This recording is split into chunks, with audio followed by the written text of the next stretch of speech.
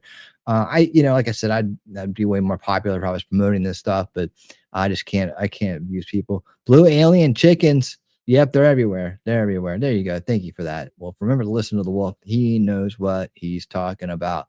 All right, let's catch up with this guy. All right, we're not going to listen to all 17 minutes, but woo, just a little bit of this guy, just to let you know. The company is still, getting financed right now, but we just got some, actually, thank God. We are waiting on money coming in. As soon as we get the money, which is supposed to be Monday or Tuesday, we're immediately going to do a MiG-29 upgrade and then bring it up to our facility. Where now the company looks like it's going to be okay. We still don't know if our company is going to be financed by the time the show starts next week. Stavati is doing great. We've got money coming in. Looks like it's going to be happening. I don't know quite how soon, but hopefully within the month of March. Hopefully the hover car company is going to fund this coming week.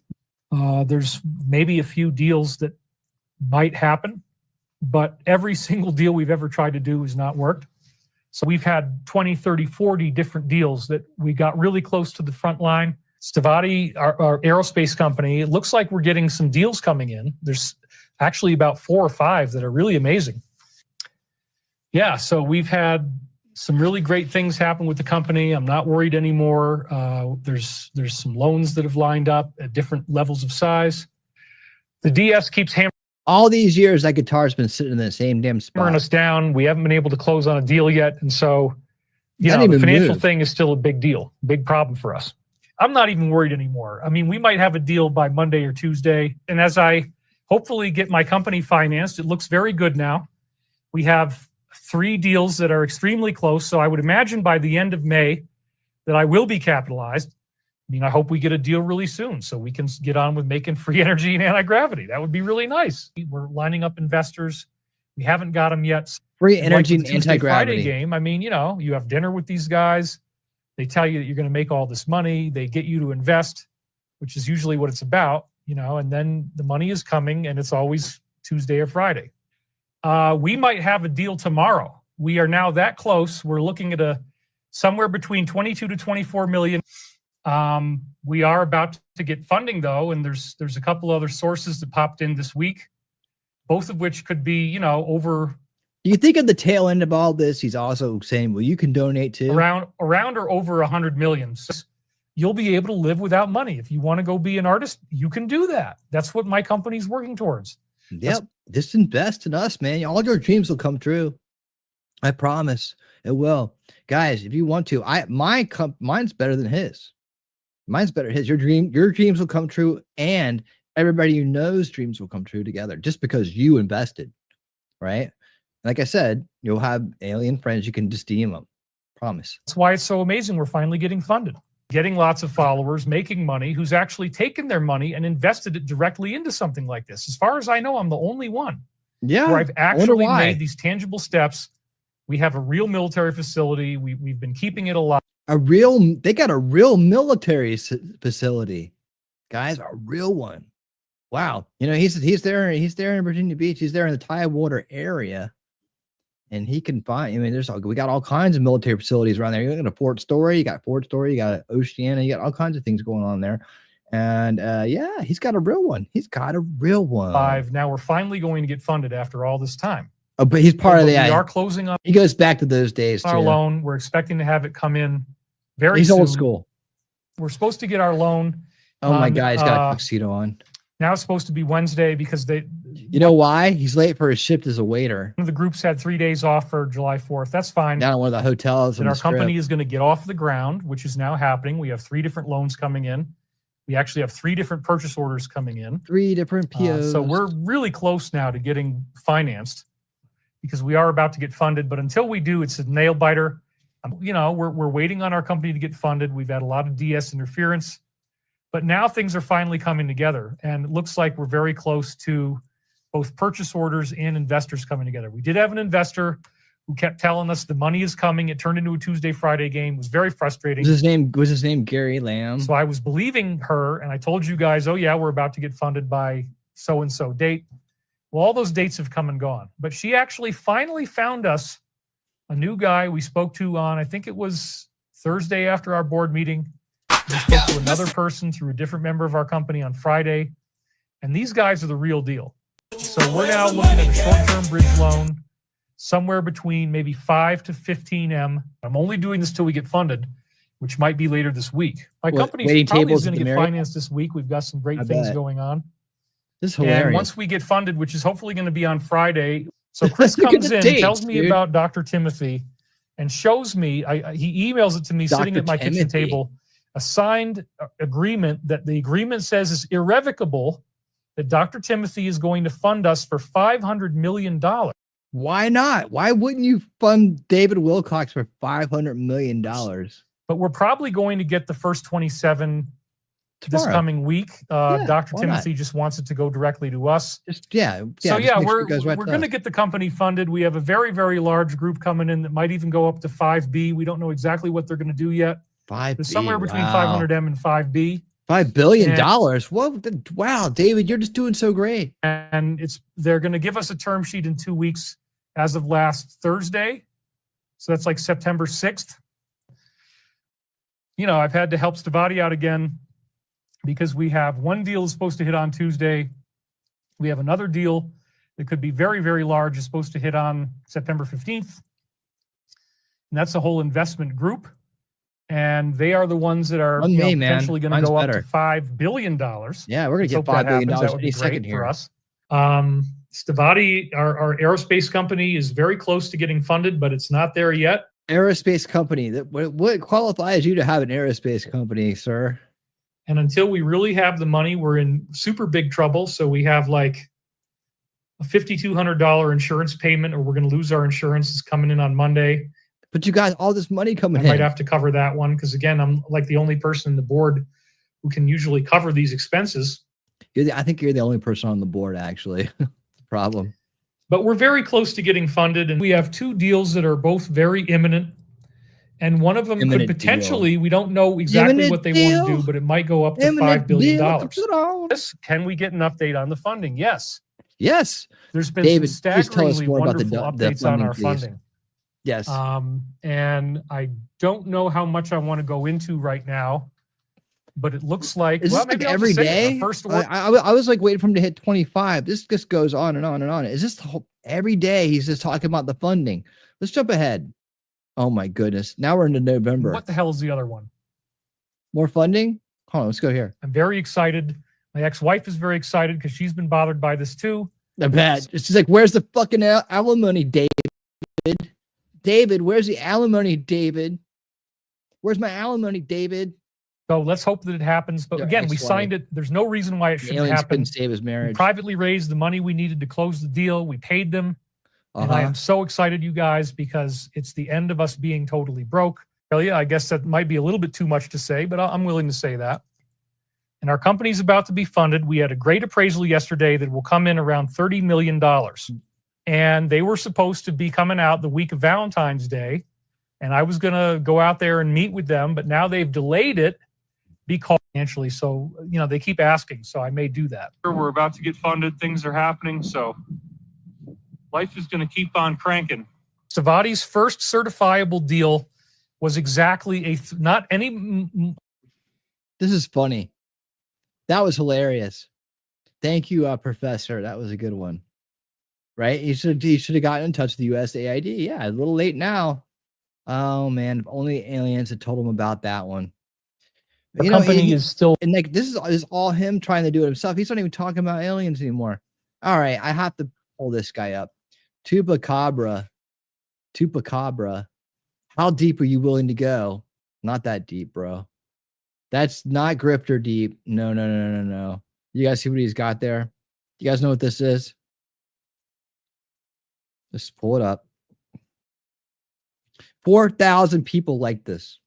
4,000 people like this. It was retweeted 284 times. There are 358 comments on this. And it's been seen over 250,000 times, coming up on 500,000 times. So I'm saying, like, why do conspiracy grifters do so well on these platforms and people who debunk them do not? I don't get it. It's this day and age, man. But look at this. This is supposedly one of these Nazi bells, right? Like this is in this rabbit hole, in this scenario, the Nazis discovered anti-gravity. They've got to the aliens first. You can hear how excited I am to talk about this, right? And this supposedly is their big invention. This is what Hitler, I guess, flew to the moon on. I have no idea. Or they're out in Antarctica. Depends on what grift you buy into. But yeah, this is supposedly, the Nazi flying bell.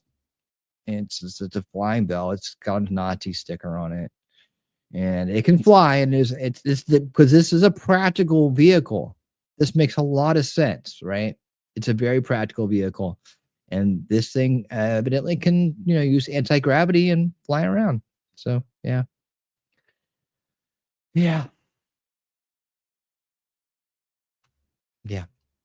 All right. Yeah, it gets tiring, guys. It's these people and their things and stuff. All right. So one thing I wanted to do before I busted on out of this thing. Okay, we're gonna go over this here roll shortly. We're gonna shift gears with the 1 hour mark. Yeah, okay, we're a little past that, aren't we? Did I get everybody in? The guy with the stupid guitars? Yeah. Okay. All right. The rest of them are just funny ones. Okay. I wanted to go back over to this dude's channel real quick and just check to see if he had updated some stuff. Let's go over here. That thing. Huh. Look at it. He's got Alexandra. He's got all these guys. Another one is Corbell. This guy named Corbell. He's another one of the grifters that are out there. That's the big news of the day, though, is this discovery that they're at this new agey thing. Anyways, okay, we're gonna let it go for now. We'll come back to this. We'll revisit it next time. All right. Okay, guys, what do you think of all that craziness? New Age culty? That's what I've been talking about since the beginning. It's always a New Age cult with these people because they're supposed to get you to the point where you will buy into what they are doing, and you're supposed to sit still and wait for the aliens to come save your ass, right? And we have to. They won't come unless we behave ourselves, And so we have to learn how to behave ourselves and not blow the planet up with nuclear weapons. That's the whole thing. Okay. And since we haven't done that yet, they still won't show up. And I don't know. They make the aliens sound very, very hard to work with, is what it is. They make them sound very hard to work with, and they have poor communication skills. And it's like they try to make us feel like we're not ready for the aliens, but I think maybe the aliens aren't ready for us. That could be what it is. That could be what it is, guys. All right, so let's take a look at the big old egg. All right, let's do the egg thing. Now look. Okay. We're gonna have to put up with Mike Grabber, right? And I don't mind this guy because he takes the long interviews and stuff, and he clips them into like nice little 12-minute, 17-minute videos. So it helps me as a creator who wants to degrift this shit to find the good parts to degrift. And he already puts the videos together for me. So we're gonna have to deal with this guy.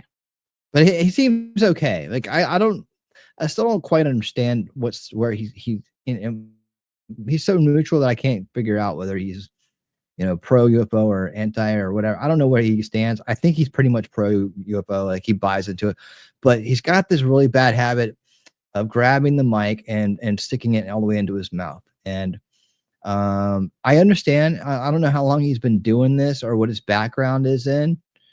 He looks like some dude I knew in college though, and who was irritating as hell. That might be part of it, but I'm sure he's a nice guy. Like I don't want to dog him. Maybe I'll get to know him one day and he'll turn to be a really nice person. But so I don't want to dog him too much. But I'd say that when people start using a microphone, a lot of them do this, right? He cups it. He caresses it. He adores it. He adores it. And he a lot of people that are new, they do this for, I don't know if it's like some kind of like weird thing where they don't think they can be heard. Like my mic is kind of like far back right now. Like, can you imagine if I was just like and grabbing the mic and up on it? When I first started though, when I was like, I was like way up on the mic, and you just gotta get comfortable kind of getting back. When I first started playing music and I was on stage and stuff, I was up on the mic too. But then you learn to use your monitors, right? You learn how to use your monitors and step back and really protect your voice. It helped you sing and sound better when you learn how to do that as a singer who's playing music on a loud stage full of people who turn their amps way up and sound people who don't know how to mix the monitors right. And so anyways, there's sometimes you got to get up on the mic, but not a lot, this is ridiculous. It's ridiculous. I won't spend too much time talking about it. I'll just promise you that I'll try to fast forward through as much of it as and vetted guy. If you do happen to come across my video, I'm not trying to harsh you, dude. I appreciate what you're doing. And thanks for letting me borrow, your videos. And you guys definitely subscribe to him, as a courtesy. But guy, let me just say, you could do a lot better than just grabbing your mic and eating it every time you grab them. I'm just telling you, it's constructive feedback. I come across kind of harsh sometimes. I don't mean to be harsh. I'm just a jaded old musician and musician, not magician, musician, right? Just a jaded old musician, and things like this just irritate the hell out of me. So don't worry about it. You do you. I do appreciate you putting together these videos though. And we'll put up with your mic eating for now. But I'm gonna tell you, you're gonna sound a lot better. You're gonna look a lot better. You're gonna feel a lot better when you learn how to let go and just let it flow, baby. Just let it flow. You're gonna be all right. Okay, it's gonna be okay. All right, here we go. So on this video, we got new egg UFO video released. And actually, I think I saw this originally over on the professor's channel. Oh shoot, I lost him. And I want to see what he said. Hold on. I should have saved it. Sorry, Professor. Should have saved it. Oh yeah, here it is. Here it is. More. I love this. Watch how he put this out there. He goes. He says, more excitement. Hang on. More excitement. A cleaned up version of the original News Nation video, which isn't the same video. Okay. The grift continues. And the Scott Reuter analysis is full wackadoo. The egg is a bomb. It's going to be exploded and be scrambled. Yes. Yes, indeed.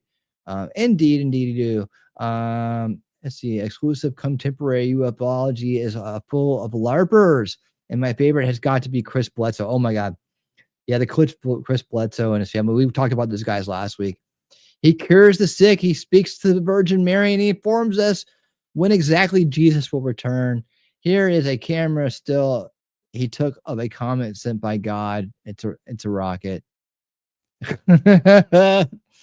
Anyway, so that's how I found out about this video, and went out and took a look at it. So here we go.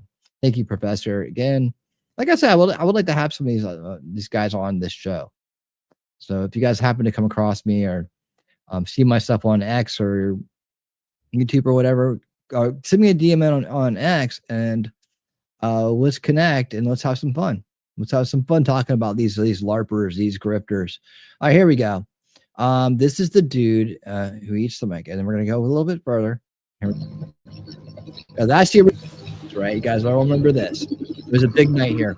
And by the way, they're still trying to take down that video down that I did, that Winning Saturday Night I did. They're still trying to take it down.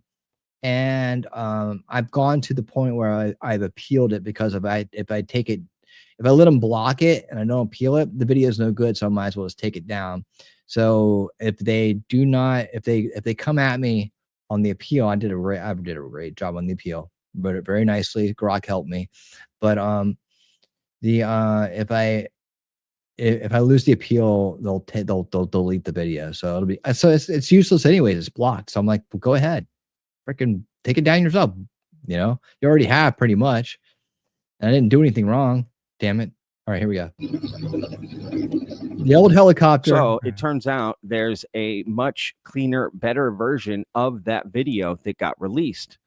Is it? Is there? Or is this not the same one? All right, I'm gonna get through this because he eats his mic. All right, here we go. Used as well, but he got something so hot that we had to kind of put it out. And there's a whole thing. All right, are we jamming here or what? We go into, you're gonna see some video that's kind of creepy. We're gonna go through the provenance of that video, and then we're gonna show you how one of the best professional video forensics experts in the world handles these things. Really? So the best in the world? Particular live stream is not for the faint of heart. Oh, and there's some crazy stuff. All right, and I can't even tell you if what he's been told is real. I believe him, but just back up the truck and get ready. Scott. Howdy. Did I do you some justice there, or yeah, what? I appreciate that, brother. And I think you framed this thing correctly. We've got Scott Roeder evidence that was brought to me as a whistleblower. That goddamn whistleblower. Hey, I'm here. Is incredible. And I've done my due diligence to try to this guy is one of the best. The work top that notch, these gentlemen 100%. have Let me brought give to him some more room here. And I'm just here as an impartial, damn it, one of the best observer and analyst trying to make sense of it.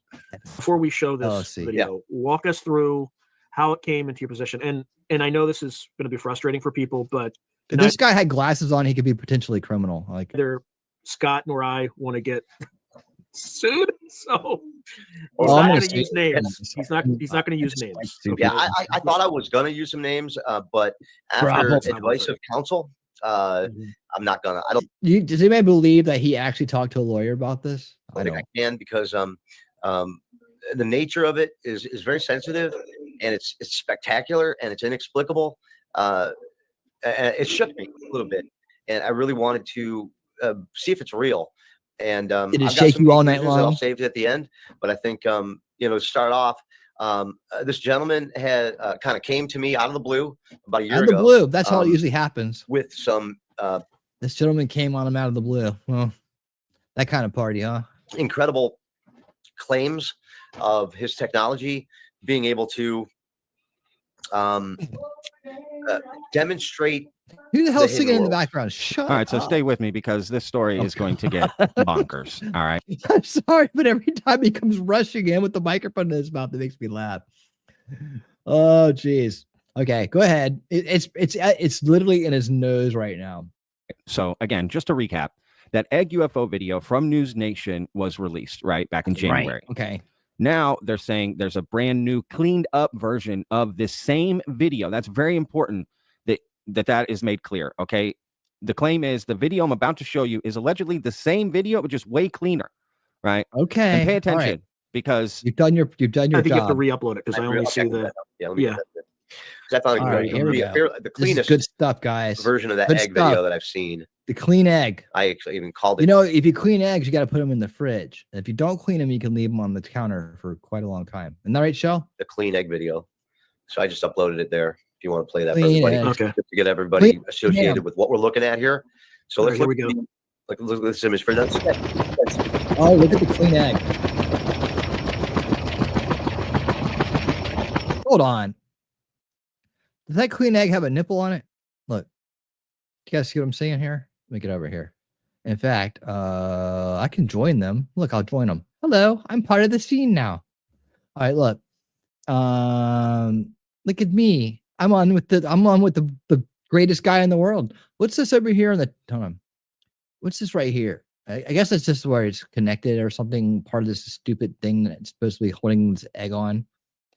And there's something like right there. It looks like a balloon, like where you would blow up a balloon or something. It's a dimple. It's a dimple. It's dimple nipple.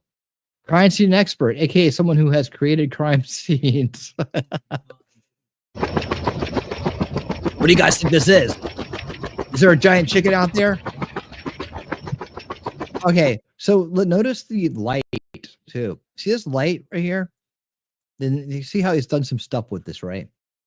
There's what's this? I thought there was no seams. Is this rope? How come this rope's dark and this isn't? Anyways, see this light right here? How it sits right there? That's an overhead light, right? It's giving this nice green glow. I love green. Is it leaving Is the rope leaving impressions on it? So that's what we're looking at here. Why are you That's cutting the it off video so in fast, question. bro? That's the best version I was able to find on the internet. That's the best version? Without any kind of News Nation headlines and whatnot over the top. Why are you taking off screen while you're talking? So I feel like that's pretty clean video there. So yeah, just to get everybody associated. Now we have the first image that was sent to me was what these gentlemen feel is it different? I think a big reveal, which is a quantum. It looks different, doesn't it? Photographic image. Pornographic image. Did he say that? What did you see? What did you notice that made it different to you when you saw it? Right? Like what? I'm going back here to watch old Mikey here. The way the blankets on it is different. What are some things that you saw that was different? Point out your observations, please. It's one of those big rubber balls we'd kick as kids. You punch it and it bounces back on a rubber band. Yeah, it looks like it, doesn't it? Okay, yeah. Let's see. That sheen, the dimple makes it look like it's one of those bungee punching balloons. Okay, we're talking about UFOs tonight, Thomas. Come on, dude. Get with the program, man. Tomorrow night we'll talk about how Tim's wrong and his math's wrong. Tonight, this is the topic, right? We're doing this. Jump on in. We're having fun. Jump on in the water. Okay, yeah. You too. We're doing this.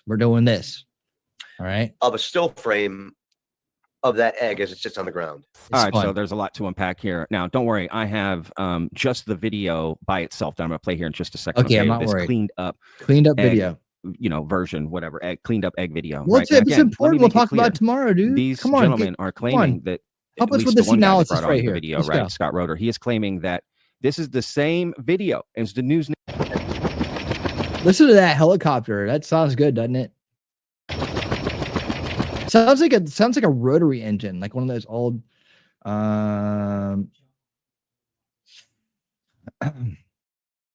cleaned up video, huh? Now what's this over here on this side?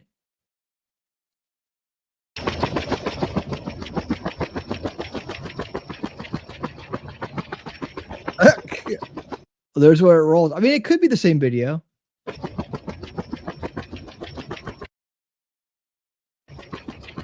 So shiny. All right, so you've seen the clean, video version here, right? Definitely more high def, but this doesn't look like the News Nation video at all at any moment. In fact, the video is much longer than the News Nation one, and that doesn't mean it's not from the same video. Maybe they have a clip, but he found this online, right? Because this same video is on TikTok. So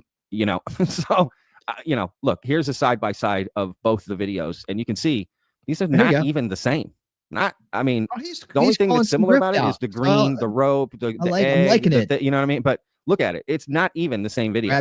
So here they are side by side. You can see the News Nation on the right, and then this newer, cleaned up version there on the left.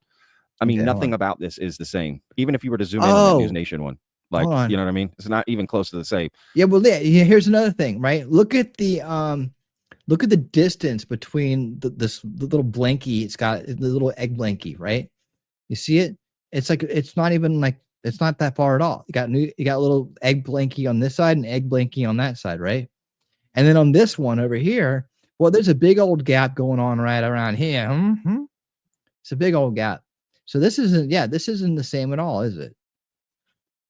I was paying attention to the ground. I mean, where the light's coming from. See that light, the big old light that's right here? There's no way that's on here anywhere. It's cleaned up. Jeez. Like at all. Yeah, look at that. See, look, you get a big old shiny right there. What? Okay, now here's the thing. This handle, this penis-shaped handle thing right here, right? This phallic lifter, we'll call it the phallic lifter. It looks like this is the same thing. So maybe this is the same people taking a couple different videos of the same thing in different ways. Because maybe that's what they do in the back room there at the old cult gathering, where Jake and Ross and David were all hanging out with Cluck, whatever his name, Cluck. Oh, Cluck. He could be the giant chicken who laid the egg. It's so different. It's crazy. I mean, you can even see the wrapping around the egg is not even the same. All right, like cool. again, You got it. The lighting, nothing. The rope or cable that's hanging down, the connection, nothing about it is the same. So I'm so confused by this that they're releasing. See how I'm far away from the mic of that video. I don't have to grab it. But if you notice, people at can the still beginning, hear me. Scott, who's presenting this video, says he got it from some guys who he won't name, and one's a whistleblower and this and that, and they got some quantum photos. And they could see me. I'm so confused. Right, I watched this interview. I'm going to put a link in the description. Go check it out for yourself. I was just utterly confused on what is going on, because these are clearly not the same videos. There might be something on and top he's supposed of the to be mic. this big expert. So maybe I'm wrong. Maybe I'm missing something. That's why I'm confused. All right, so now let's get down to how Scott is going to break down some still frame images of these. And closer and closer. I'm not going to grab it. I'm not. Again, I'm so confused, but I've got two clips for you, so stay with me. But winning, the rope cable on the right is stiff. Honestly, I just don't. I know. Anybody here ever worked with a helicopter and lifted shit with a helicopter? Did you have a very stiff line on the end of that helicopter? It looked like that thing was starched. Of course, a thick rope could do that, I guess. I'm trying to be open-minded about it, but yeah, the blanket was different, and the new one is zoomed in much closer. Yeah, well, they have the idea. Well, if I take a video, right, and then I zoom in on it and I clean it up with some filters, I could probably do something like that. But the angle of the camera too is different, right? The lighting on the egg was different. The balloon, whatever the fuck that thing is. It's something that, it's definitely not non-human intelligence. Now, later on, I guess we're going to hear that these eggs are, they're transdimensional. They're automaton data collectors. I don't know. I have no idea. They send them here so we can practice using our brains to steer them. They're like little drones. They're like the new toy, right? The aliens are giving us toys to play with. They're sending us eggs, and what we're supposed to do is use our Jedi mind powers to steer them, right? And then we will evolve to the next level. I guess we'll get a lightsaber or something, right? And then we'll have lightsaber battles with the eggs. See, things are getting fun. They're getting fun, right? The second one, I can see some artifacts coming with CGI. I've been in the industry making having been in the industry making CGI videos. Oh, what industry? Let's see. Spectacular mapping is never perfect. Rendering a 3D image throws everything off. Non-denominational. He is confused. He's giving oral to a mic. It's something. I don't know. It might be smell. The mic might smell really good. Anyway, I think this guy would probably get a laugh out of this. I don't know. He might be like, I can't stop myself. But yeah, don't look. You can just set your mic up. You get yourself a nice. You got a stand right there. It looks like a very nice stand. It looks like you have a very nice microphone too, better than mine. And just let it set. Let it set. Adjust your chair and the distance you want to be to your microphone, and you'll be. I don't even know where to begin with this. So here, take a look. Yeah. That white area that's kind of glowing. I think that he's trying to expose some bullshit here, so I appreciate him. All right, I appreciate him. Here we go. Look at this stuff. Through a glass darkly. What does that mean? Is the radiological. What does it mean? That's the radiation. Oh my God, that's the radiation, guys. Look at this. This is real radiation bubbles coming off of this egg. Out of the egg. Oh my God. And they believe that is what burned the pilot. Oh, is that what got Jake Barber, the egg radiation? Even though that wasn't when it happened? And I think there's testimony that the pilot was burned. Oh my if you God. believe his testimony. Oh no. And then the green. It's all radiation blurry. That's kind of emanating out of the egg is the payload that has been triggered to be released. And essentially what I'm gathering by putting, A plus B together is that C equals that they believe this is a Trojan horse. Oh, it's a Trojan horse that was set down so that it would be picked up, so that it could be released. Time out. Hold on. Wait a minute. They said that they brought this thing in with their mind. What do you mean Trojan horse? What do you mean set down? So it would be picked up. They set it down, they pick it up, and they set it back down. What the hell? No, they said they brought this thing in with their mind. Somebody get the goddamn story straight. In an area that it wanted to be, that maybe it couldn't go independently. What? So literally No an Easter egg, a poison Easter egg. A poison Easter egg. That's hilarious. It wasn't painted. It was not painted. So I don't know that it's an Easter egg. Was set down by some giant chicken. Say it. Apparently not friendly other. Giant chicken. Say it. So that it would be picked up by the greedy hands of the military. Oh, and brought behind enemy lines. This is an expert testimony. Be released. That's what I'm getting here with getting. This expert. Is the story here? Oh, the expert. What? That's what you get when you listen to an expert. A poisonous Easter egg was set behind enemy lines. What are we talking about? This has just gone bonkers now, right? So allegedly, right, and this pilot is Jake Barber, right, the one who initially came out. So, and he talked about was he the pilot? No. Depends on who you talk to. In some cases, they said that he wasn't the pilot. This is another pilot's footage that he was on a different mission. Depends on which version you got to go with. There's so many now, right? So I don't know that Jake was the pilot on this one, but this is the footage that he got. So we have to get our story straight here. We have to be thorough. We have to remember our facts. And I know it's hard, but there's so many different versions out there. I can understand how everybody would get confused about this. Radiation, effects, right? Radiation hair came off skin. Yeah, that was something. I mean, quite legitimately, something happened. But what they're saying is that this was done on purpose, right? And again, they're looking at the News Nation. Hello, Andy. How you doing? Right? Not the other video that he played, because I think we've already determined that's not the same video. Not even close. It's not even close. This News Nation one, they're saying that it has radiation in the egg, and it was set down there. Again, a poison. Anybody think they might have detected the radiation in the egg before they started fucking around with it? I mean, right? Easter egg set behind enemy lines as an Scott Easter egg. I love the way they're calling it an Easter egg. Again, this is what he's being told. It's not painted. So he's just sort of parroting what he's being told from some guys that their names can't be revealed. Of course they can't. No, you can't reveal names. That would be absurd. It's like this is all just we know is they can whistle here. So what's the purpose of that? What's the purpose of these? To radiate the desert, of course. NHI, the others, as he calls them, right? Like putting this down so that they knew it would get picked up. Yes, they knew it. There's so many threads here to pull that I could, but I don't. We don't have 8 hours in this video. No, right? You do 17-minute videos. All right, let's go ahead. The contents of the egg, and now here based on the way their here we go, system guys. works, look at this. Blue is hot and red is cold. Blue is hot and red is cold. What they're telling me is that this really blue hot, area here is so hot that it is radiological. That it is radiological. It is radioactive. Radioactive. That it is the detonation. And it is the red payload. Is so cold. It's the explosive device that it's for right this next egg. to the hot stuff. And this red piece right here is super cool, meaning that's the trigger. Does that make any sense to you guys? Wouldn't it be the blue that was cold and the red that was hot? I mean, they're already screwing this up. So if you look at this, what they've done here is they put a negative filter on this. I know this negative filter well. This is a negative filter. All right. And so you can see here is the giant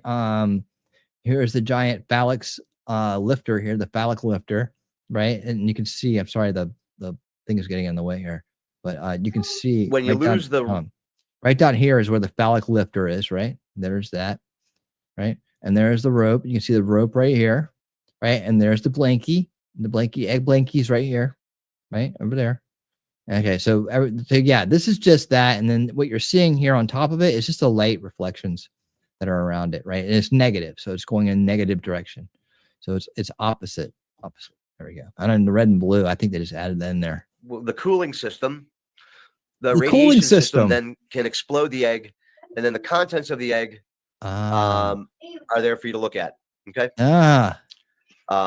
Whatever you want to make looks of that. Looks like a chocolate creamy kind of like Cadbury egg. Are telling me is the science behind their imaging. See what I'm talking about? Yeah, it's negative. It's a negative filter. It's all it is. System. And who's they? These are the two owners of well, the one is a whistleblower, and the other is As it turns out, I thought it was a peer review, but he's a partner in the whistleblowers private company. So, well, for him, that's hilarious. Yeah. So now the egg is an explosive device, right? There's a payload in it as well. Payload Again, in it. they're Payload just in compared it. two different videos. One Yep. is the other, right? News Nation one, where they're saying that it has radiation in it, right?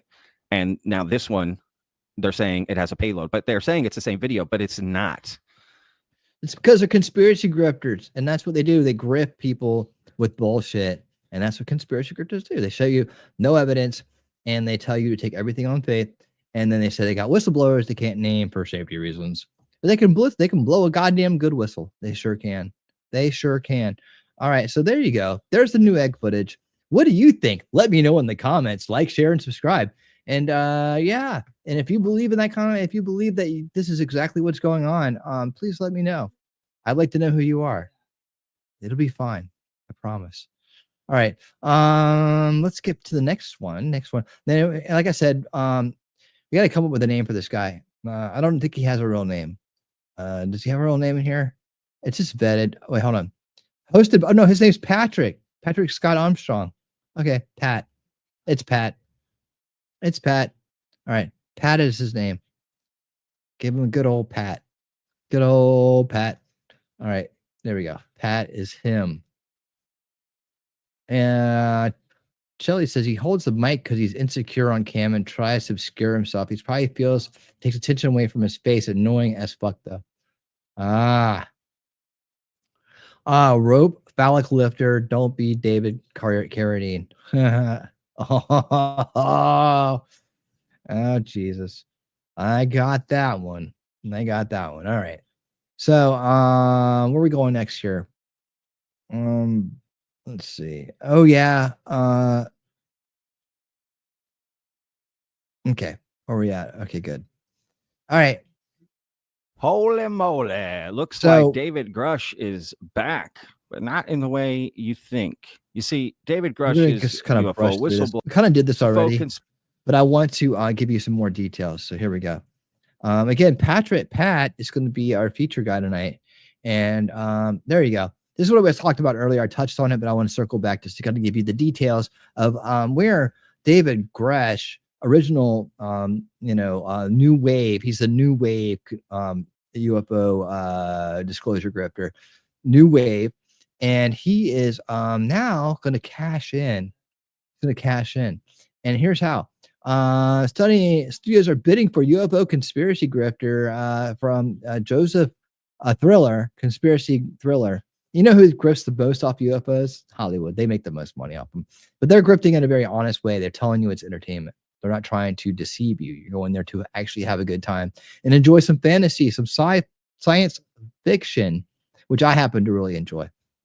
Thriller from Joseph Kaczynski, Jerry Buckheimer, and Zach Balin. The project describes as all the president's men, but with UFOs. Features former Air Force officer David Grusch as consultant charged by the hour. The success of their previous collaborations, Top Gun Maverick, has generated significant interest from major studios. Conspiracy thriller from Joseph. Okay, he's going to read the same thing I just read. All right. We don't need to list. I did it much better, I think. Yeah, we don't need to. Is there more? Let's see. Is there more here? The movie project, we're reuniting. Okay, yeah. Okay. Solar Systems worth of companies vying for the package. So let's put it this way. I'm going to skim through this really fast. He's going to make a lot of money on this. I'm not going to pay all the president's men because who knows if that's copyrighted. I don't care. And we are off. See how fast that went? That went really fast. Yeah. So anyways, it's not just him. Again, Steven Spielberg's coming out with a disclosure film, and I'm sure David. I'm sorry, I keep calling him David. Some nights I get it right. I'm sure Dr. Stephen Greer will claim that he was some kind of secret consultant for the Spielberg film. I'm sure he will. If he's really good, he'll claim one of the characters in the movie is him. All right. If he's really good, I'm going to claim at least one of the characters is me. At least one. All right. So I'm just letting you know ahead of time. I haven't seen the movie. I don't know what it's about. But I'm just going to go ahead and claim that one of the guys in there is me. That's the way we do it. That's the way we do it. We grift all night. We grift all day. All right. Let's get to the next one here. Okay, so let's go and talk about okay, yeah, we're gonna do it this way. I want to go back and talk about how Stephen Greer responded to failed UFO disclosure. Gentlemen, great to have you on. I love it. Again, Dr. Pat is my co-host tonight. And please excuse him. He's new to holding a microphone. So using a microphone. So don't get it. Don't let him know you notice. Okay. First, so you promised us all a massive Look at this. I love it. This is on Finity. Finity. I don't know who Finity is. It's like wannabe Hannity. There we go. Gentlemen, great to have you on. Dr. Greer, to you first. So you promised us all a massive disclosure by Inauguration Day. That didn't happen. What happened? Okay. I don't even know where to begin with this video, but Dr. Stephen Greer, I'm a little skeptical. Start here. Start Take right a here. listen. Yeah, start After here. research and study, the drones that were flying over New Jersey in large numbers were authorized to be flown by the FAA for research and various other reasons. Many of these drones were also hobbyists, recreational, and private individuals that enjoy flying drones. In time, it got worse due to curiosity. This was not. They enjoy trolling too. All right, the question, I guess, is, do you buy that? Not. Joining us now for more on what that means is the founder of the Disclosure Project, Dr. Stephen Greer, and retired Air Force Brigadier General Blaine Holt. Gentlemen, great to have you on. Dr. Greer, you first. So you promised us all a massive disclosure by Inauguration Day. That didn't happen. What happened? Well, Jake Barber, who came out on another network, not yours, with dude, when Stephen doesn't like you, he doesn't say, I will never say their name again. He will not say News Nation. He's been on News Nation, but he won't say it. He won't say that. He will not say Ross's name. He'll just refer to them as tabloidish or something kind of like, something like that. So here we go. Two of his colleagues released a few seconds of a retrieval of a non-human intelligence craft. It looked like about a 25 foot egg-shaped object. And that was not his retrieval, but someone else who was working with. It's the tip of a very large iceberg of what he was asked to do. He just told you that. Intelligence community is to release that more slowly over the next year in preparation for. He touched his ear.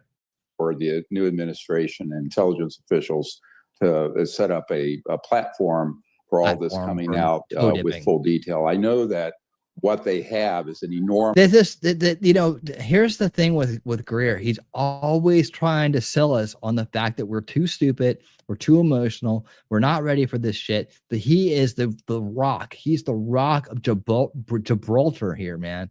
He's the one who's we just got to lean on Stephen. Let him put your head on his shoulder, and he will take you through this traumatic event of knowing there's something flying around the sky, or maybe that aliens are real.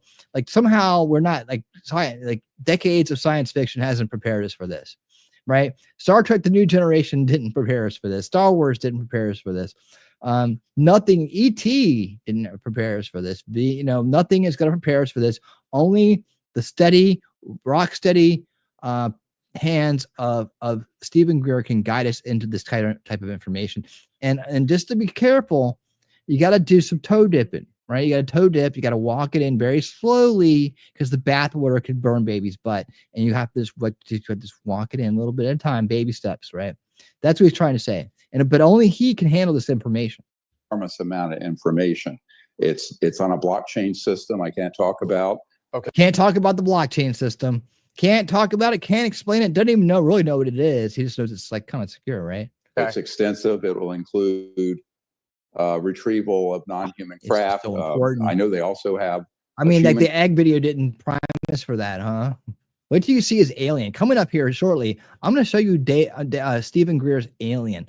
This is the alien he swears to God he had an encounter with at some point. An alien, one of many, probably, but one of many that he had. This coming up next, coming up very shortly. You're about to see the unveiling of the Greer alien. You're not going to believe this. It's going to blow your mind. It's a bombshell. It's the end of time. Craft that they've imaged that are reverse engineered. Dr. Greer, I just we're tight on time, so I just want to. Mhm. I know there are people at home shaking their heads saying, you know, Dr. Greer's full of it.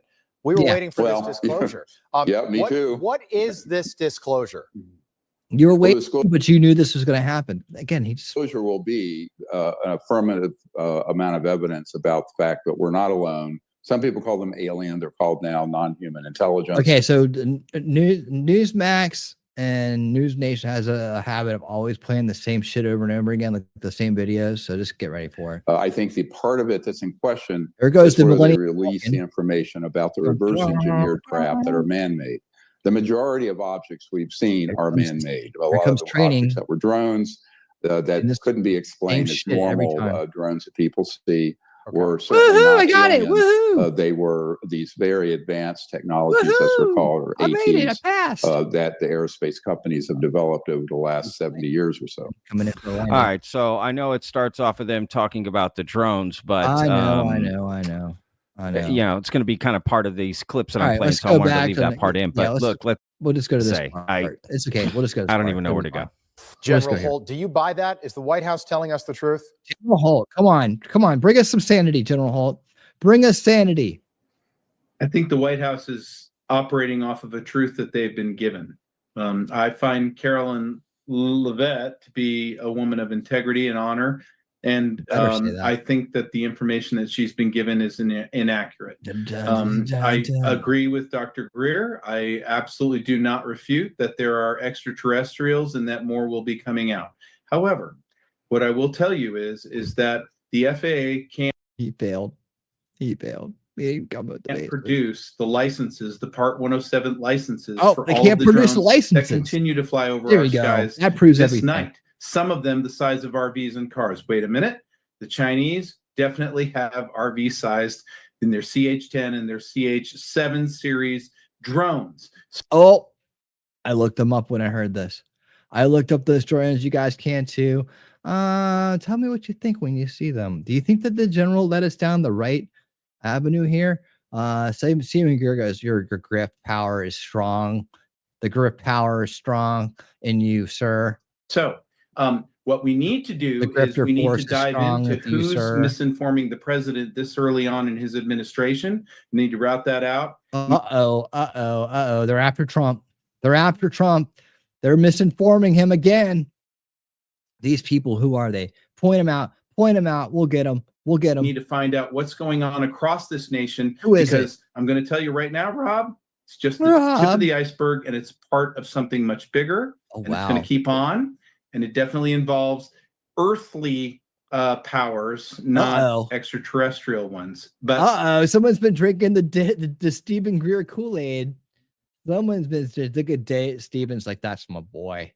That's my boy. That's it. Out of respect, I will tell you, Dr. Greer is absolutely correct. We will learn more about our friends from other worlds.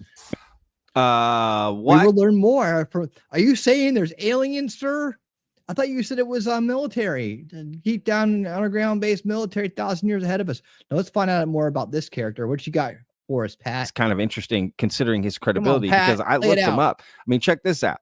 Now, this is an older picture of him, but I mean, he has got an amazing, look at all those ribbons he's gotten. What's that? That's for sewing, I think. What are these? What are all these for? Could someone tell me what these are for? That's for sewing. That's for UFO watching. Wow, no, he is legit. Oh, resume here, right? Brigadier his background. General. Is it pretty easy to become a brigadier general? Aren't most of you guys in the chat brigadier generals? Oh no, he went to UGA. He in the 80s. This guy's a Panic fan. He must like widespread Panic. He's a lifetime member of the Council on Foreign Relations. Boy, if that was 10 years ago, people will be shitting a brick over that. Service to our country, the medal. Look at that. Military fellow, Council on Foreign Relations, New York. Enterprise-led seminar. Oh, man. Look at these details. The awards. I mean, this guy is no joke. He's no joke. Look at all these dates. Right. And for him to say, look at that military. He's got the Council on Relations twice on there. Like it's like every year he just reminds people he's part of that. Let's see, air refueling wing of the vice commanders. He's deputy military representative of the United States military delegation in NATO. Director of logistics and headquarters. This guy's busy as fuck. How do you get all these jobs? How can you have so many jobs at one time? Say that is, I find it fast. How many combat? He's got more than 300 combat hours, more than 3,900 flight hours. He's rated as command pilot. Oh, wow. He's throwing a lot of stuff. I'm sure this is all legit. I'm not trying to blow, I'm not trying to. Fascinating, because it's just like, where did he come from? Disgrace his service here. It's just a lot of shit. I don't know. Very interesting. Interesting. I did look him up on one other podcast because I thought it was kind of interesting. Okay, now watch this, guys. He doesn't do a lot of interviews. Doesn't do a lot. And in fact, there's a particular reason he's on Newsmax. Check this out.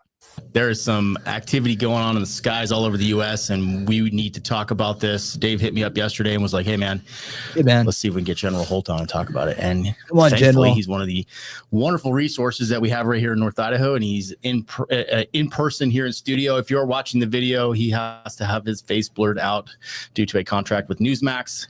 That's what it is for now. We're not trying to hide anything. So thank you, sir. We have retired Air Force Brigadier General Blaine Holt. Always a pleasure to have you in studio. Oh, it's great to be back. I'm just so happy that you called. Now, so he does that podcast, and they have to blur out his face. And they're talking about the drones. This is back in December, right? But listen to, so they blur out his face because he, his contract with Newsmax. But listen to what he says during the course of this interview about just the way he talks about aliens and UFOs in this setting, right? And again, this is just a month ago.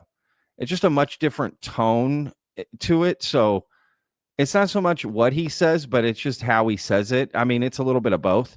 I mean, I don't know. You tell me. I got 2 clips of it. So here's clip number 1. Okay, so John Kirby, aka Pinocchio, is there and telling us, no, New Jersey forgot what airliners look like, and that's what's going on here.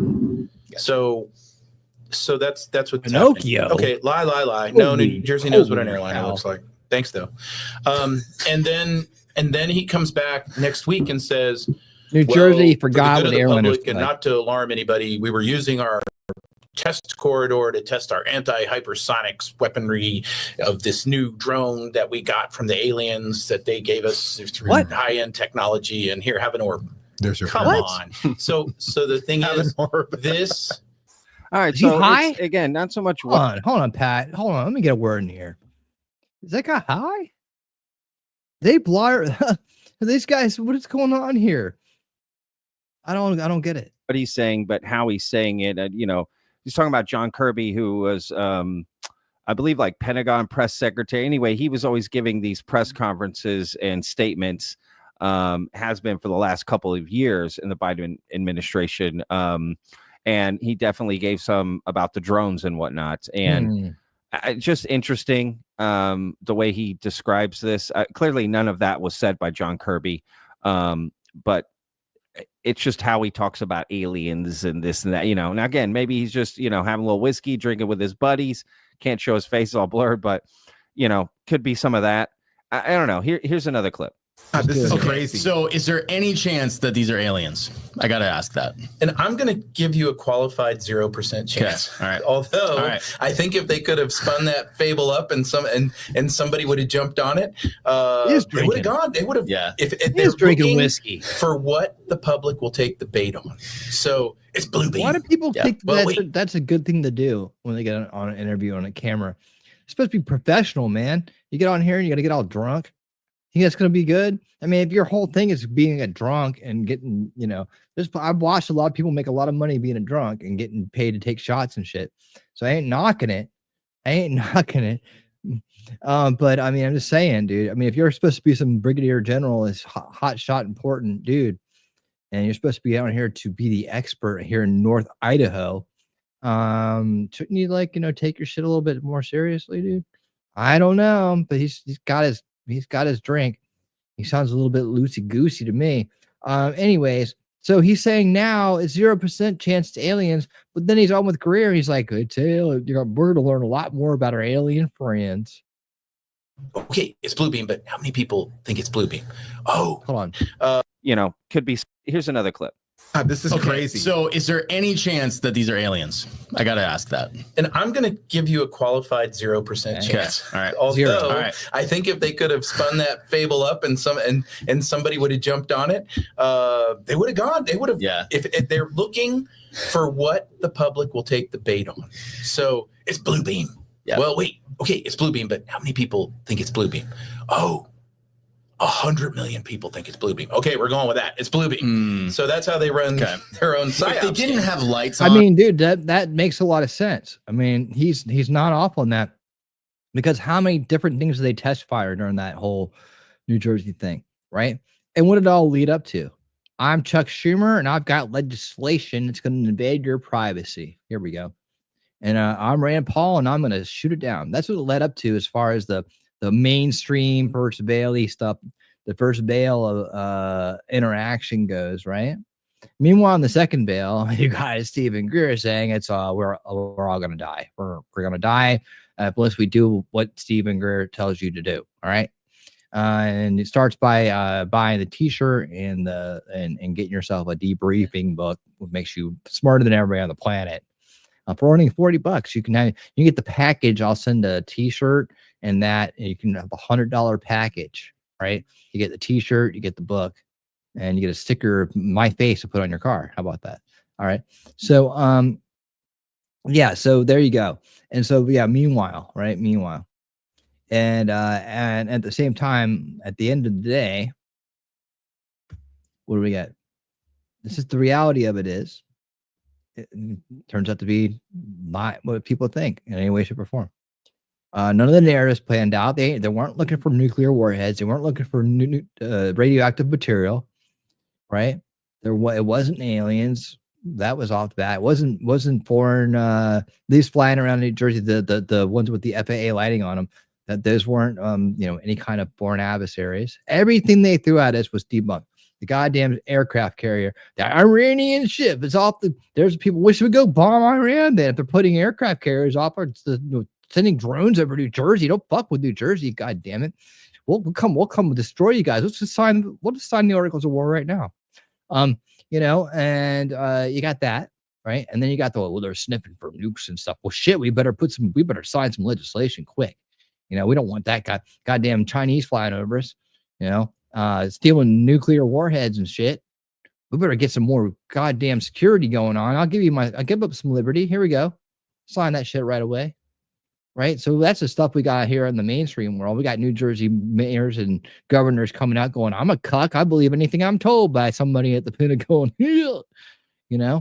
I'll come on TV and say it. God damn it. Oh, they don't talk like that. That would be like a Georgia way. But anyways, you get my drift, right? This being a dupe.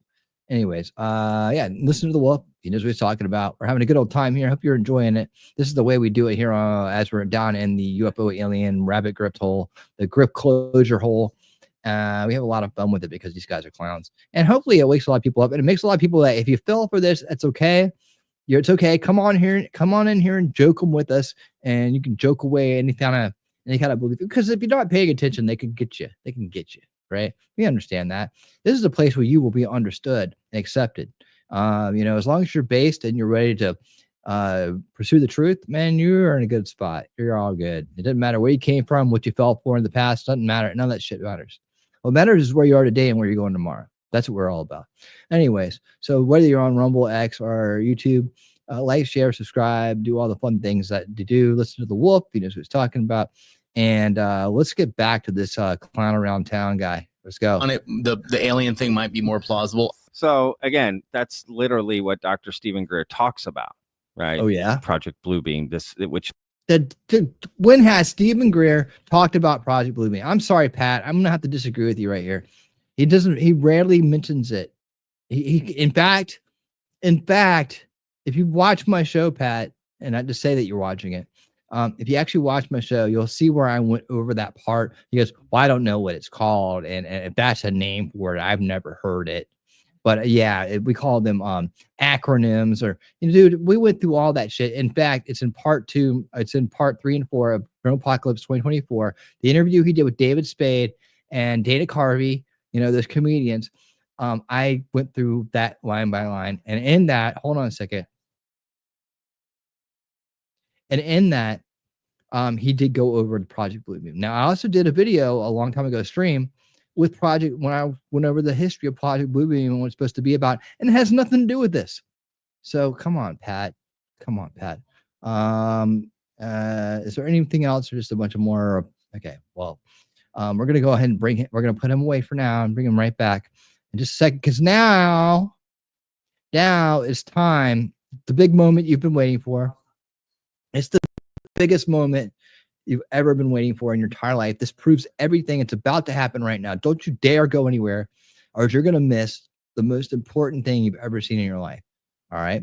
Now, I have to admit, recently, our favorite guy here, Dr. Stephen Greer, he went on somebody named Danny Jones podcast. And Danny Jones, I'm not familiar with him, but he seems like he is just like, one of those guys who gets people on and be like, well, I don't really know what's going on, but I got a bookshelf and you can come to my studio and talk to me. That's the whole thing with these podcasters. I guess I got to get a studio and then invite idiots into my house, into my studio, and act like I'm interested and then believe what they're saying. I can't do it. I can't do it. I can't do it. I would not. Stephen Greer we'd end up fighting in the front yard, man. He would storm out of my house so fast, storm out of my studio. He stormed out of my studio so fast it wouldn't be funny. But no, we're getting ready to look and see his alien. If you haven't seen the Greer alien, man, this is the one. And he's like, oh, it's magic. It's magic. All right, here we go. So introduction. This is the Danny Jones podcast. I don't know much about it. Maybe we'll go watch some of it after this, see if we get some more juicy tidbits. But I think it's pretty much, you've seen one Greer interview, you've seen them all.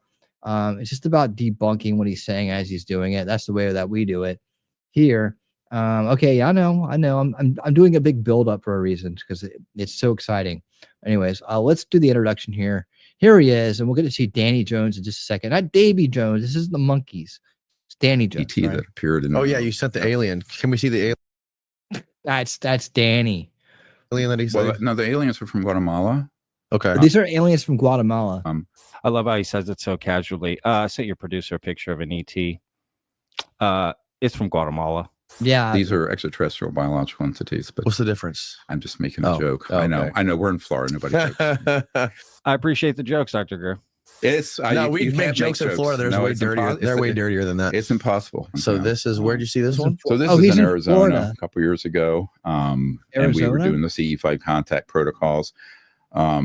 We were doing in Arizona the CE5 contact protocols. He's out there with the group. And look, you can do it too. You can do it too. Don't think that CE5 contact is beyond you. You can do it too for just $3,500.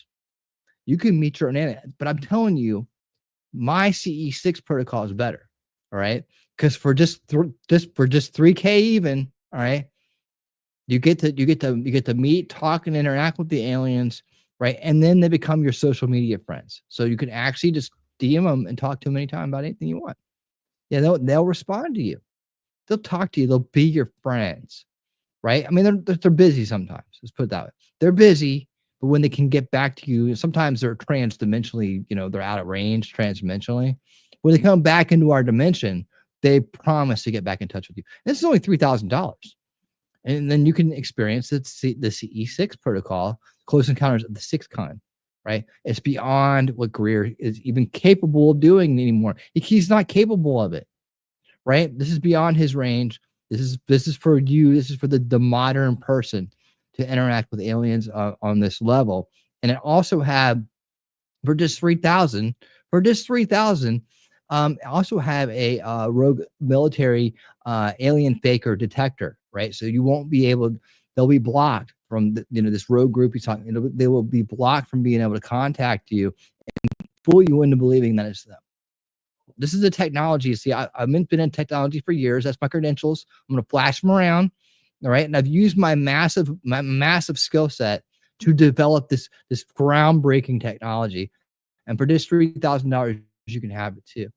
It's very simple. It's very easy. And I'm telling you, I'm telling you. It's just all, it'll put you on the cutting edge of alien technology. It'll protect you from the bad guys, and you'll have a new friend, maybe several new friends. And you could ask them anything you want to about the universe, about flying in spaceships, about trans dimensions, things you want to know about. All right, just think about it. And you can full screener, Steve? Yeah, you have to do full screen, and otherwise it's useless. Yeah. He's learning how to use them. There you go. go. Look at that. Look at this. Oh my God. Look at that. That is so clearly an alien. Oh my God. That is definitely not somebody in a tent with a light. That is, oh my goodness gracious. Look at that. I'm convinced. I have been totally wrong about this guy. He knows what he's talking about. This is real. Okay. Let's take a closer look at this brilliant footage. All right. What am I looking at? What's not? All right. I don't know what you're looking at. We can't tell. Your face is in the way. Head, and you see the eye socket on the left. There's eye sockets on the left. It's a light source that was not ours coming from the. Wow, the aliens bring their own light sources. That's fucking amazing. His left. Let me get down here. I know Stephen. I'll nuzzle I'll just be right here, safety in your arms. Here we go. Left, and sort of a feathery tunic. A feathery tunic. Feathery tunic. Oh my goodness gracious! Look, I can be right here. All right, I'm gonna look this way, like I'm actually looking at the picture. Kinda. All right, there we go. Now this is about 3 feet. He's got a. Most aliens do prefer a feathery tunic. I mean, they do. That's what I figured out. This feathery tunic is amazing. It keeps them warm and stylish in outer space. And feathers, they're universal. There's feathers everywhere you go. Pretty much most of the universe is made up of feathers. So having a feathery tunic is just amazing. And this alien is not only brave and bold, but on the cutting edge of fashion. Feet from me. Beak in a feathery tunic. A beak in a feathery tunic. It's birdland. It's bird world. Hey man, don't be talking about bird. Don't be making fun of the way people look there, Pat. All right. What are we talking about here? My lord. Yeah, no, I'm it hurts, don't here it? from outer space. I don't know. That was He's a losing mix his of mind. It's impressions. okay. It's part of the process. And we had David Marconi, who wrote Oh, Enemy yeah, of the State Marconi. with Will Smith, had a great Yeah. Nikon camera set up on a tripod. With a David remote. Marconi, who did what? He was a Hollywood guy. Huh. And we had seen what looked like a Look at this. It looks like a reflection down here too. What is that? What am I looking at here? Look at this giant. Is this a giant alien? I mean, it's got a feathery tunic. The tunic's feathery. red orb It's right red orb. between this older gentleman and a member of our team, and then it was me. Look at these lights, but what is this? I was thinking we were like down low. Now I'm starting to think we're way up in the sky. This is a giant alien with a feathery tunic. It really is. And I said, take a picture here, and he did. And here's this person. Is this supposed to be him? I'm confused. Steven, please help me. Help me out. This is his eye socket right here, and this is the feathery tunic, or is this the beak? This is the beak, and this is the eye socket, and this is the feathery tunic. I don't know. I think, are these trees? Is this a lake? Is this water? Are these lights? What are these? Is these stars? What am I looking at here? I don't know. Person that we had heard. Can anybody help me out in the crowd? Do you guys get this? I sometimes I have trouble figuring this out at first, but boy, wait till I catch up. All right. Anybody in the crowd, please help me. It's a conehead. Conehead. Yeah. What the coneheads used to do? They drink beer and eat fiberglass. I know that. I hope I hadn't put Shelly to sleep. I think she fell asleep on me. I've been trying to be entertaining. God. All right. Walking around behind us without seeing it with the naked eye. But it captured this this person. Where's the person? Where is it? Wow, look at Danny's enthralled by this thing. He can't believe it. Here. It's very unusual. So weird. It's like, what the fuck are you showing me? Oh, I can't. It's hard to make anything of it. It really is hard to make anything of it. Yeah, I feel you, Danny. I I don't feel know you too, what I'm Danny. looking at. I certainly don't see a beak. I certainly don't see a feathery tunic. I certainly don't see anything. I don't know exactly what I'm looking at here. I mean, it's not that clear. Wouldn't it be more apparent, right? what's going on here. But although you can't tell what the face is either, so I honestly just don't even know what to make of this. Yeah. Oh no. I mean, the right eye socket, you can see it's a very big head with like a beak-like nose I can and see mouth. yeah. And then a tunic and the right hand there. I mean, this is at night with no illumination, by the way. We're out there in the middle of the wilderness. Okay, hang on. Okay, so what he's saying is, this is what he's saying. He's saying, I think I got it. This is the eye socket right here. This is the beak. Okay. And this whole white thing is the feathery tunic. Because you see the feathery things on the end? I think that's what it is. And he's just poking his head through like, hello. Hi, guys. It's me, giant redhead. Look at that. Giant red bird. The feathery tunic, of course, because it's got a beak. If you got a beak, you got to have a feathery tunic. So this, by the way, we call this ET the healer because... Oh, it's the healer. Right. It's healing me. He has appeared at other times, and the man right beside him had lost his hearing since he was in middle or high school. And even with hearing aids, he could barely hear. And this... Wait, what is that next? What is that? Oh, that's just like a light orb or something right there, Steve? That's just some... to the left? Yeah, to the left. What is that? What is that, Steve? What is that? This thing? Yeah. Yeah, what's that? No, that's the man. That's that... Oh, that's the man who can't hear. Older gentleman who lost that's his a hearing. person? Yeah.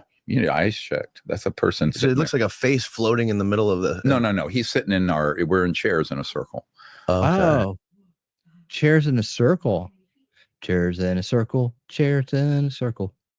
Yeah. Goddamn, you're not playing your guitar, are you, Steven? Please tell me you're not playing fucking songs. We could give you... You don't have a djembe with you, do you? Please tell me you don't have a djembe. The whole context of it. But what's interesting is that he was healed of his hearing loss. By the next morning he woke up. Wow. And then I started playing the guitar and he lost his hearing again. Like, thank God. Right? He fixed. What? Yep. He woke up the next day and his hearing was fixed. They call him the Jesus bird. They're sitting in a circle. And this what were they doing in the circle? Were your pants on, Steven? I don't think they were. Comes up and this is the best thing they could get. You know what I mean? How long did it stay? Did they talk to it? They're like, what's going on here? You know what I mean? And then the next day his hearing is fixed. At what point? Like, no, immediately. I mean, I don't even know. What is going on here? What about the mantis? Is that all I got to do to make videos that are getting 44,000 views? How many views did this video get? No offense, Pat. I mean, you're doing great work. 17,000 views. Is that all I got to do is play some shit like this and be like, what's going on here, guys? Is that all I got to do? Is all this explaining shit I'm doing wrong? Like all this debunking and trying to like drill down and look into details and shit. Am I fucking up totally? Should I just make videos where I'm like, and then I just play some more shit? Is that what I should be doing? Am I fucking this up? Guys, help me out. Let me know in the comments. Do you like the style that I do it in, or should I just be like, I mean, is that what I should be doing? I mean, how do I increase the views here? I mean, it looks like Pat's got it going on. Pat's got it going on, dude. And he's getting the views. His channel is called Vetted, but nothing is clearly vetted at all on his channel. I mean, I'm not trying to be me. Okay. Well, I mean, I'm just trying to win reality over here. So I gotta, but nothing's vetted over there. It's just, it's mostly unvetted shit is what you really want to talk about. I mean, is he vetting it? I don't know if he's vetting it. Is he unvetting it? Is he vetting it? Please, I have no idea what's going on. And I don't know. Let's listen to this guy. See, maybe he'll tell me what the thing. I don't know. Well, that one that was the healer. When you see him, and it's sort of a triangular head, and they're known as really extraordinary healers. I mean, they have some amazing. Oh yeah, that's right. I do remember those guys. They are known as really extraordinary healers. I remember now. Yes, everybody's been talking about the extraordinary healer of the Beak Man. We call him Alien Jesus. He wears a feathered tunic, and he's really the whole race, the whole species is well known as healers. They really are. And if I like that style, that's where I'd be. A lot of sheep out there. I hear you, MJ. I'm just talking like for like standalone videos. So I'd be like, what am I seeing here, guys? That's what Benny Johnson does. What am I seeing here? What is this? Why do these things look this way to me? I don't know. What do you just think? Just let me know in the comments and subscribe, okay? All right. Healing capabilities. Healing Hey, what? Oh, what's up? How you doing? Like buddy? arthritis? Like what are we talking about? Healing. You see what I'm saying? Just ask a bunch of questions. Well, I don't know. What are you talking about? What are we talking about? You know, the one guy's hearing got fixed. Like what What's with exactly that? happened in his I ear? Like know. what are the details? What are they? Right? What was I don't his know. actual situation before then? I have mean, no idea. You know what I mean? Where did he come couldn't hear from? before. I mean, that's so unscientific. It's just doesn't make any sense. What sort of healing I properties? don't know. Right? It's just so crazy. I mean, this is what are we talking about? What are we What talking examples about? are there? We said the That same one right thing. there. This guy. That's a mantis. Yeah. Oh, it's a What mantis. some people would call it sort of a triangular head. Triangular You mantis, see man. sort of. I am the mantis. Cuckoo, cuckoo. Let me hear your healing. May heal your hearing, sir. Oh, look, this is a much better picture. You can see trees up there. Okay, now this is better. Now we're sitting around here, and then this thing comes out with a feathery tunic and a beak and an eye, and it heals this gentleman's. We're sitting in the campfire. Steven's got his pants down. He's playing the djembe, and here comes feathery tunic beak healer alien. They're well known for that, and everything is good. Then everything's fine. You can outline it. If I had my cursor, I could do it. But remember, this is in complete darkness in the wilderness. Right? Up I on do a need a mountain in picture for the Arizona. background. This was Try it. actually in Oracle. Ironic, ORAC, like Oracle, Arizona. Interesting. Oh, it's an Yeah, Oracle. a couple What is years ago. Clever, And, clever. Yeah, you girl. know, I was just up in Clever. Oracle and got this picture of an Clever girl. alien. You know what I mean? We're just sitting around in fold Clever out girl. chairs, and bam! Next thing you know, talking to this mantis being with a beak and a tunic. Right?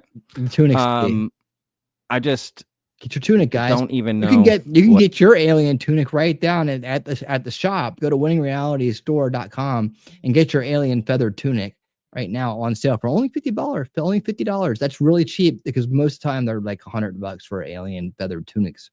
But if you get one of these, you can also sign up. You know, you'll get an email. You'll be on the email list to sign up for my CE6 training course, where you'll be able to make friends with aliens in your social media and your personal life. You'll be on your way to living in a wild world of the future where you will be somebody special and you will be part of something amazing that nobody else is. You'll finally have done it. What to say about this picture? I would not be showing that, saying this is a picture of an alien. An outline. Well, at least all that does is like, then that's what you're seeing. Whatever they outline. You know what I mean? Like I don't see, there's nothing there. But I don't know. Maybe I'm looking at it wrong. All right. Yeah, I don't know. Let me know in the comments. Am I totally fucked up for seeing this the wrong way?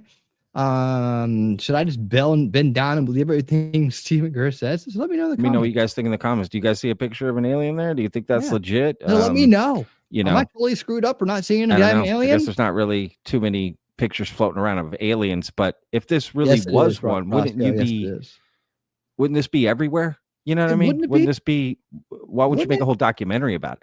Why wouldn't Yeah. you be showing this Why to would you Congress immediately? Like, catch that motherfucker in a cage and sell his healing powers off. You know? boom! I got this Boom, picture yeah. of an alien. Yeah. Right. Okay, do Because it. it's Get so on there. strange. Look like I don't know. Look, people aren't ready for what Steven is a fucking rock, dude. You can't. He's ready for disclosure, but you're not. Don't you get it? He needs to slowly drip this in over the course of several lifetimes before people get and they're ready for disclosure. Like that's the point. That's why the aliens picked him.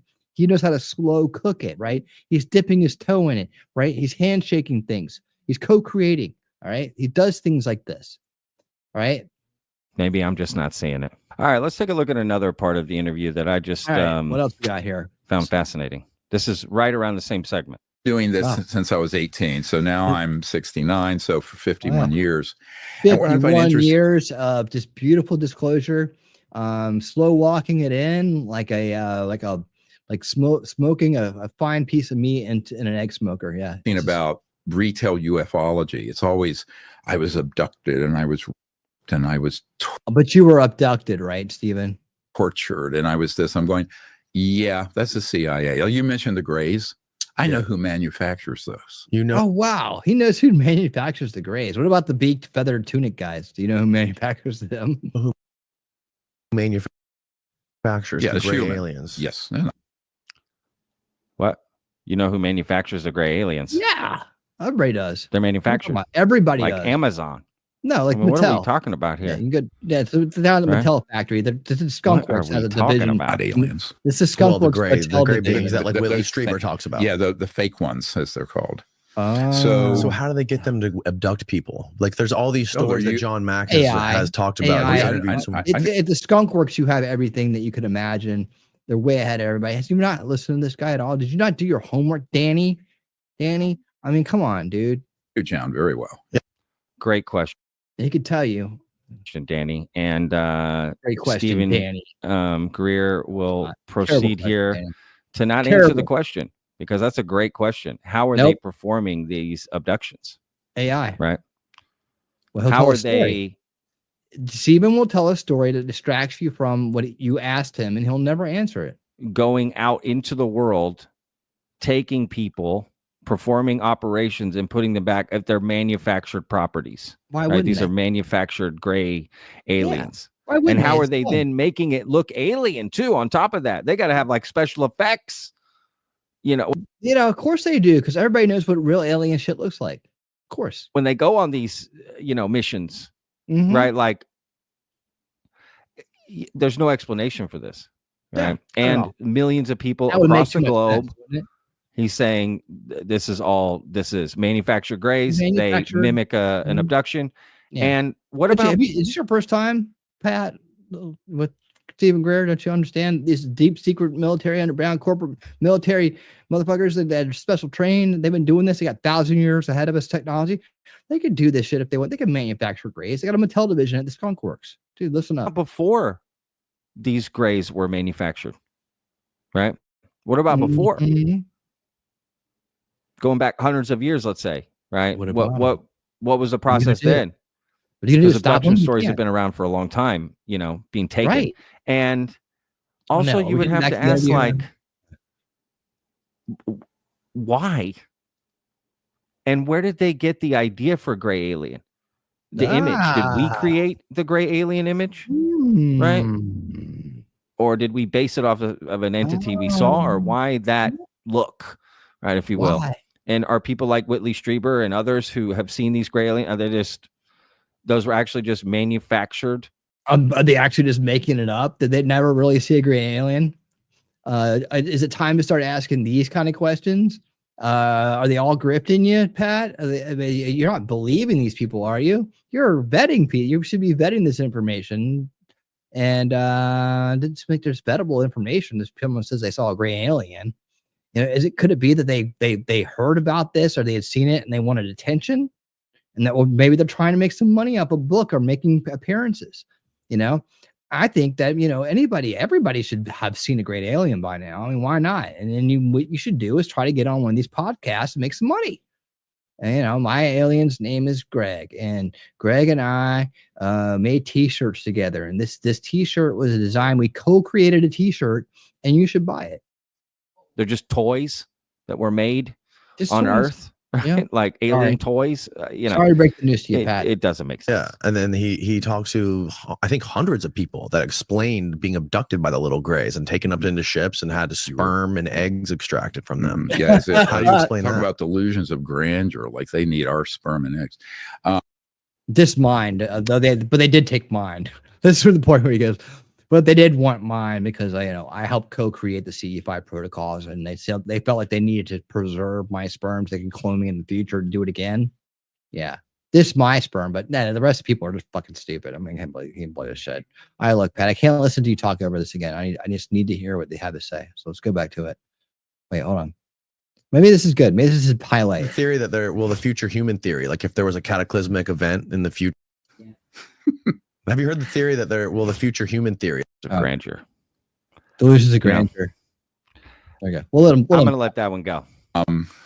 You're going to do it. Okay. Have you heard the theory that the future human theory, like if there was a cataclysmic event in the Let it go, future, like Pat. way in the future, and they had to come back in time, to get our DNA to repropagate. Danny's been smoking some shit, dude. He's like, "Do you hear the theory about the guy who got too high, came up with a bunch of shit?" Humanity in the future. That's a hypothesis. I've seen. I call it the cosmic Noah's Ark. Yeah, right. Yes. Yeah. Cosmic Noah's Ark. Cosmic Noah's Ark. I mean, that's a don't mention cool that. name. You know, mention it. look, I don't know about any of that, right? Future humans coming back to get sperm Zebra to alert. take it back so they can. Zebra alert. Zebra alert. Zebra alert. Zebra alert. Zebra alert. Kill everyone in there. Zebra alert. Kill everyone in there. Zebra alert. Kill everyone in there. Zebra alert. Kill everyone in there. Zebra alert. Kill everyone in there.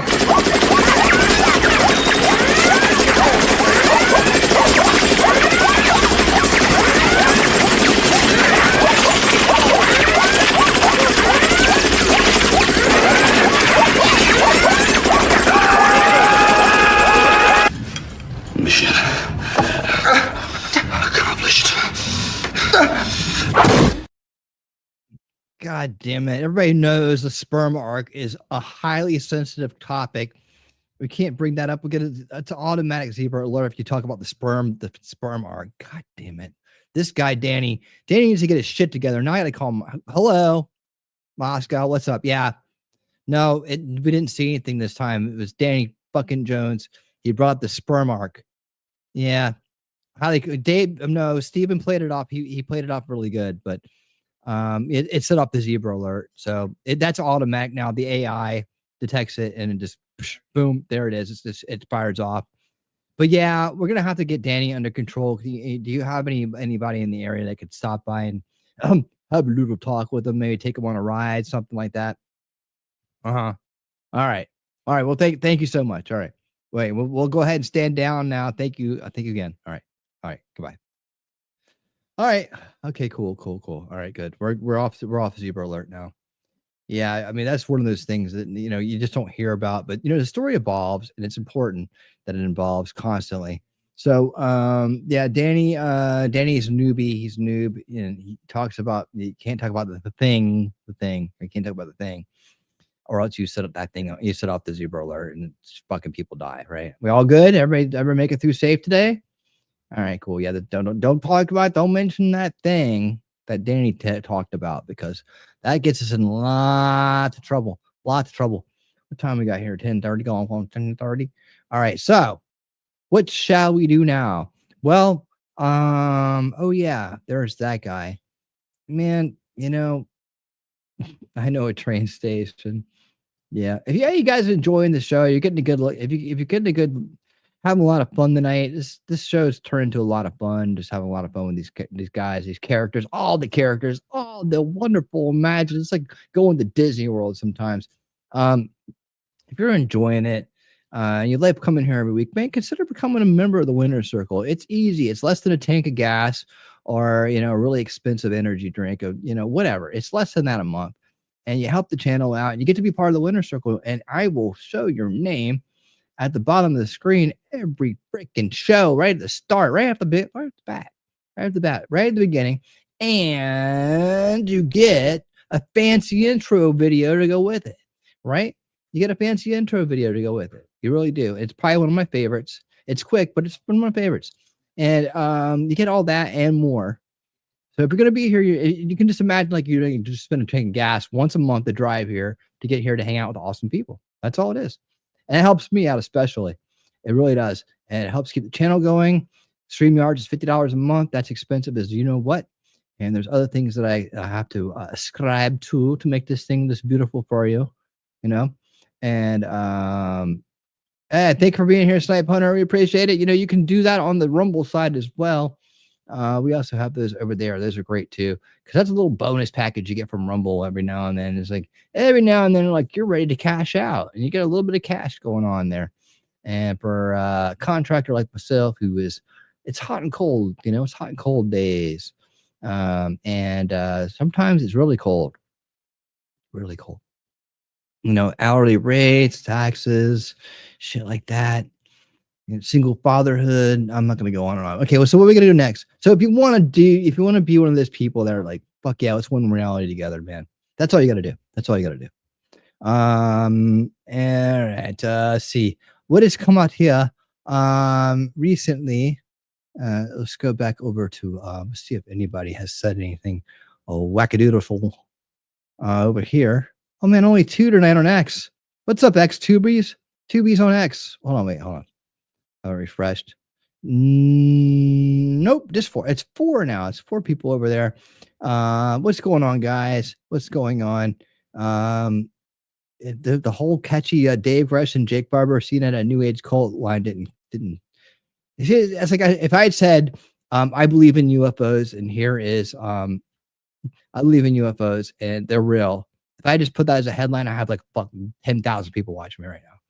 You know, yes, the Galactic Federation of Light's coming for you, coming to save you.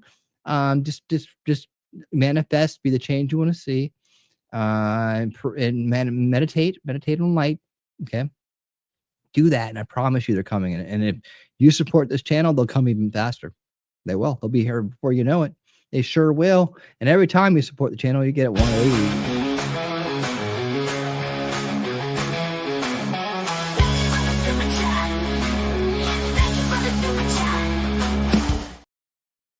Thank you for the super chat, Talking Trash to Two's $10 super chat. I enjoy watching you spaz out on his BS. Well, man, that makes it all worth it, isn't it? I love doing it too. It's actually a lot of fun. You know, we cover a lot of serious topics here, and this is a serious topic. It's very serious. Don't think I don't take this seriously. I do. But you know, let's take a look over and see what Dr. Stephen Greer is up to tonight. Maybe he is doing a special presentation and we can chime in. I almost want to go look at that Danny Greer, Steve Greer. I call him Steve. We're on a first name basis now. Hey Steve. Hey Steve. What's cooking, Steve? Steve Greer. Good old Steve Greer. What you got for me? Oh, look at this. Oh, I love this stuff. Let's just go look at his channel real quick. Let's just go over to his X profile and see what he's up to. The king himself. You know, he knows about feathered tunics and shit. He really does. I've seen him wear a feathered tunic. It looks very nice on him. Sir Frank Otter, what's up? I keep trying, but it ends in coughing fits. Do you do breathing exercising? Okay. Has anyone seen the AI rock video? Oh yeah, the one with him and Cody. Yeah, that's good. Dave's played that the other. Do you like wrestling, Days? The creator, Roscoe? Have you seen wrestling? You like wrestling, Days? He's one of my. I love wrestling, Days. I've been a member of his community. I'm probably one of the longest standing members of his community, honestly.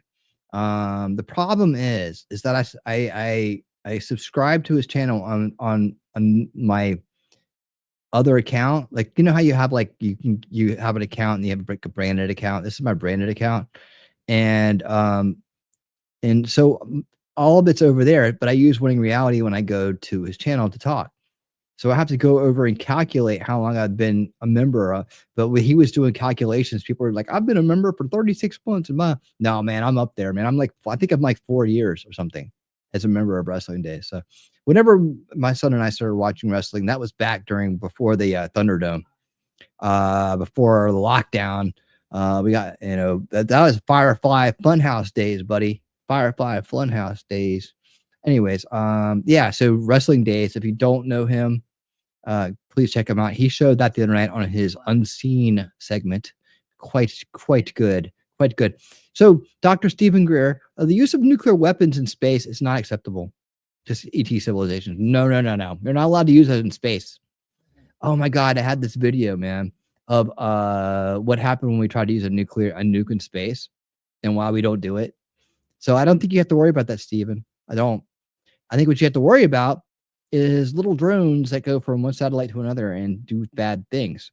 Okay. But no, we're not going to use nukes in space. We already learned that lesson. I should find that. Hold on. My ear is about to explode from this freaking glass. Ow. All right. There we go. A little bit more cotton balls will do it. And we're back at it. All right. Decades. Humans have tried for decades to place weapons in the solar system. ETs do not allow it to happen. ETs just want humanity to understand peace. Yeah, well, when they come on down here, let's shoot you down. We'll show you some peace. We'll show you some peace, you crazy aliens. With all the current disinformation out there regarding UFOs, ET subject, oh, you would know, wouldn't you? It's important to reemphasize a few things. ETs are not demons. They are biological beings from other planets. Are you sure they're from a planet? What planet are they from, Stephen? Have they told you that, Stephen?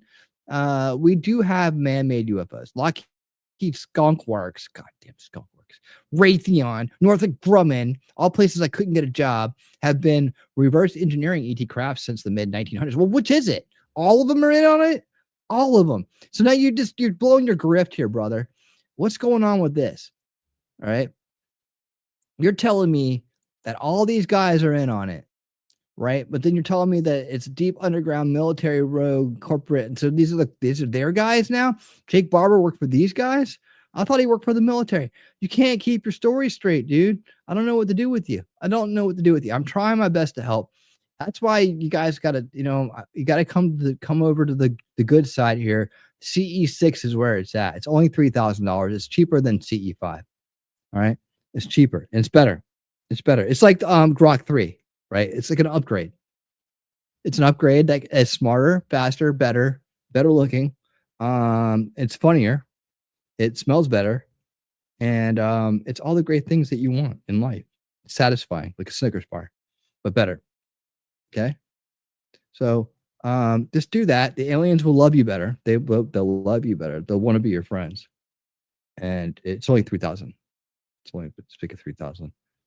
Really simple stuff. And you can put a picture of you and your alien friend right on your profile picture and let people know, hey, I'm hip. I'm part of CE6. That's right. I'm winning reality with CE6 contact protocols. Those are the best. They're the best. They are the best. Right? All right. And dude, it's about time for Steven to retire. That's what the aliens have been telling me. I mean, they're like, dude, this guy, he can't keep his story straight anymore.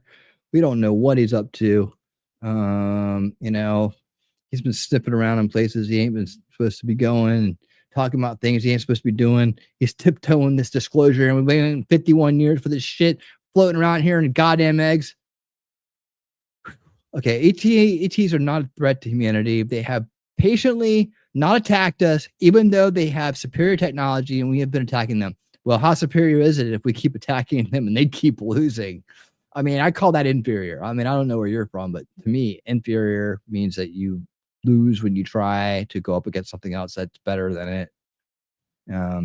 So I don't know how, look at his hashtags. You see, hashtag explore, hashtag explore page, hashtag, what is this? A UFO, hashtag real. So he's putting this on Facebook. Oh my God. Hashtag for you page, hashtag UAP, hashtag Project Bluebeam. He fucking said that he didn't understand what Project Bluebeam was and it didn't have a name. He said it. I got it documented. It's on record. All right. All this fancy terms. And here he is using the fucking hashtag. What a grifter. I mean, what a beautiful person. All right. Yeah, there it is. How benevolent? Are you certain all the ETs are benevolent? It's been said that there are many ETs, but they all fall into three categories. Who's selling you this quad? Quade, Fantine? Who's telling you this? One, beings NHI that have always been here. They've always been here? Really? They've always been here. This is what Ancient Aliens does to people, man. This is what it does. Have always been here, peaceful, but they have their own agendas. That's just, yeah, they're peaceful, but they have their own agendas. So as long as you don't get in the way of that agenda, they won't kick the fucking shit out of you and probe your goddamn ass in the next week. All right. As long as you do that, you're fine. But otherwise, they're pretty peaceful. They'll party with you at a music festival and shit. Right. Two, visitors, peaceful, but they have their agenda. That seems to be a common theme now. They're peaceful, but they have their own agendas. I'm peaceful, but I have my own agenda too, right? See, 3, strangers and agnostics. So they don't believe in Jesus. But those are the 3 categories we get, Quaid. They're either from here, non-human intelligence, peaceful when they have their agendas. They're visiting, or they're peaceful and having their agendas, or they're strangers and they're agnostics. Good job, Quaid. It's perfectly clear to me now. The military industrial complex have been sitting on advanced propulsion and energy systems for decades. Where'd you hear that, Kentucky colonels? Where'd you hear that from? Disclosure Project?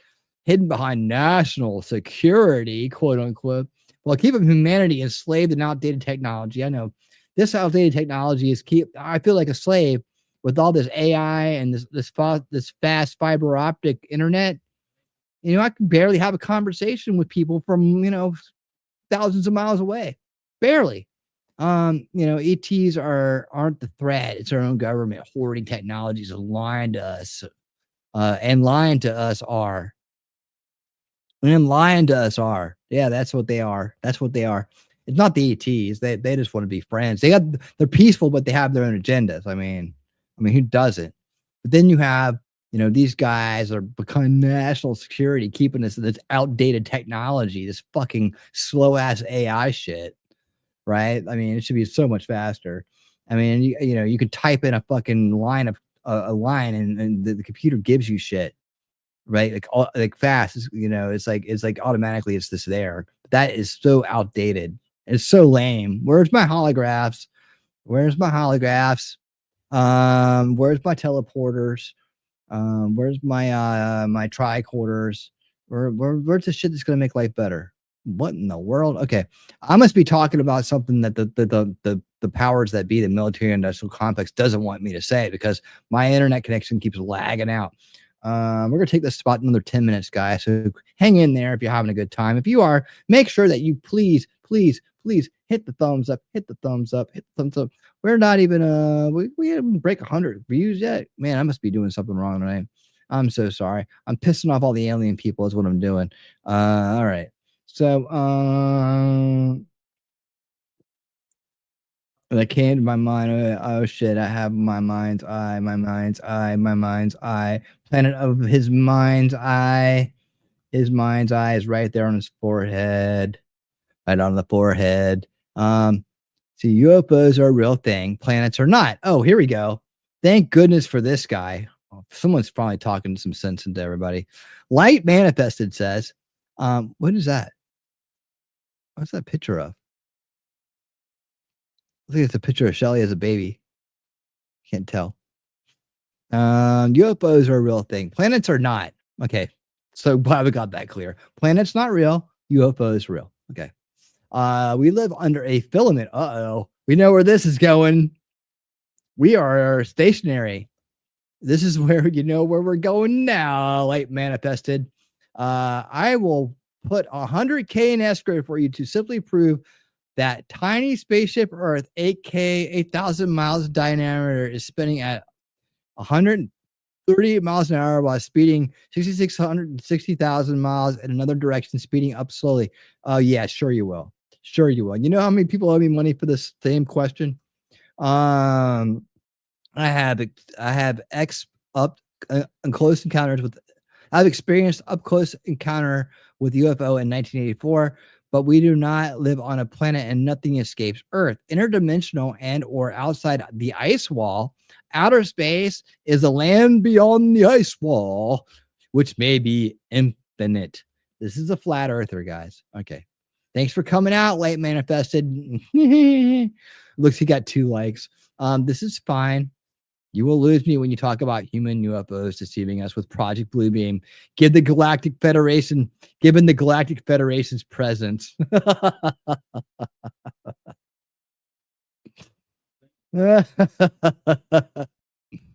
Yeah, Cabe, you're right. I didn't think about it like that. Yeah, you wait till the Galactic Federation gets a hold of you, Steven, with your freaking Project Bluebeam talk. And even then you're not really talking about it. You just put the hashtag out there. Richard, what do you think? I know you believe this, and I do also. but proof is lacking. And until there is proof that is observable by all, you're talking crazy talk, Richard, it becomes just a personal belief, open both to ridicule and outlandish extrapolations.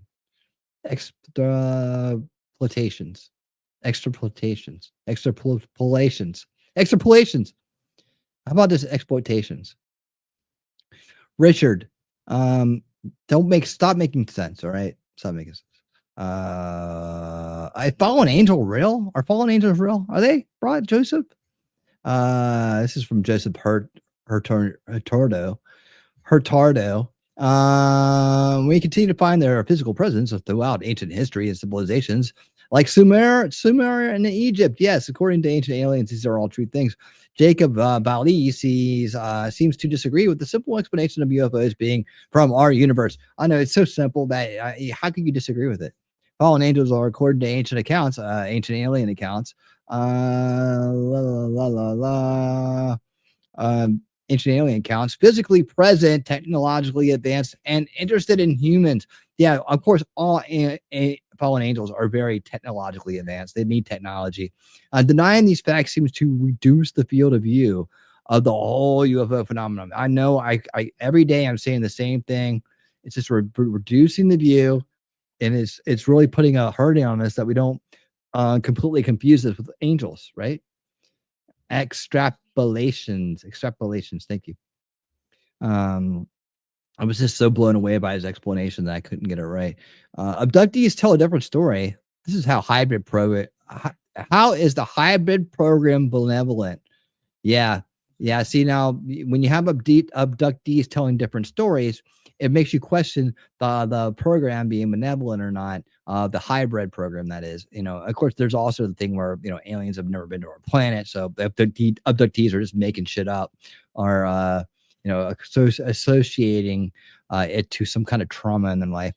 But let's not talk about that. That's ridiculous. If you believe there's no such thing as a negative ETs, you've been sadly misinformed. Well, the Journey to the Truth podcast knows, because it's a journey to the truth. They have to know. Probably by the nefarious ETs who take a form of humans. Oh yeah, to convince people like you that there is no threat. Yep, maybe Stephen Greer is one of them. I think I hear a little fight there. Humans are the problem. It's a classic bait and switch. It's the course. Why didn't I see it? And anyone who claims to know it all definitely does not know it all. Well, okay, I'll remember that when I read your first paragraph. You are intentionally being kept in the dark, Stephen Greer. You only have half the story. I would be happy to debate you on the topic. I bet you would. I bet you would love to debate Stephen Greer and get him on your podcast, wouldn't you? Stephen doesn't debate people. Okay, Stephen doesn't debate people. He doesn't have time for people like you. You're peons. He's trying to slowly disclose the presence of aliens and UFOs over a 50-year period. So that doesn't leave him a lot of time for your bullshit. Okay, just saying. Don't expect a call back. Don't expect a call back. All right. Where are we at here? Okay. Native Americans. Let's skip over the octopus guy. It's Hydra. Don't act. They don't act like from other planets. Yeah, I know. Well said. This is your therapy. Ruse says there would be no disinformation if you just physically proved it with tangible evidence. Stop making sense. Instead, we get ghost stories and fuzzy pictures. This guy is making way too much sense. What happens to live streaming the manufacturing of 0-point energy devices in large quantities? I know what happened to that. You're supposed to do it, I think.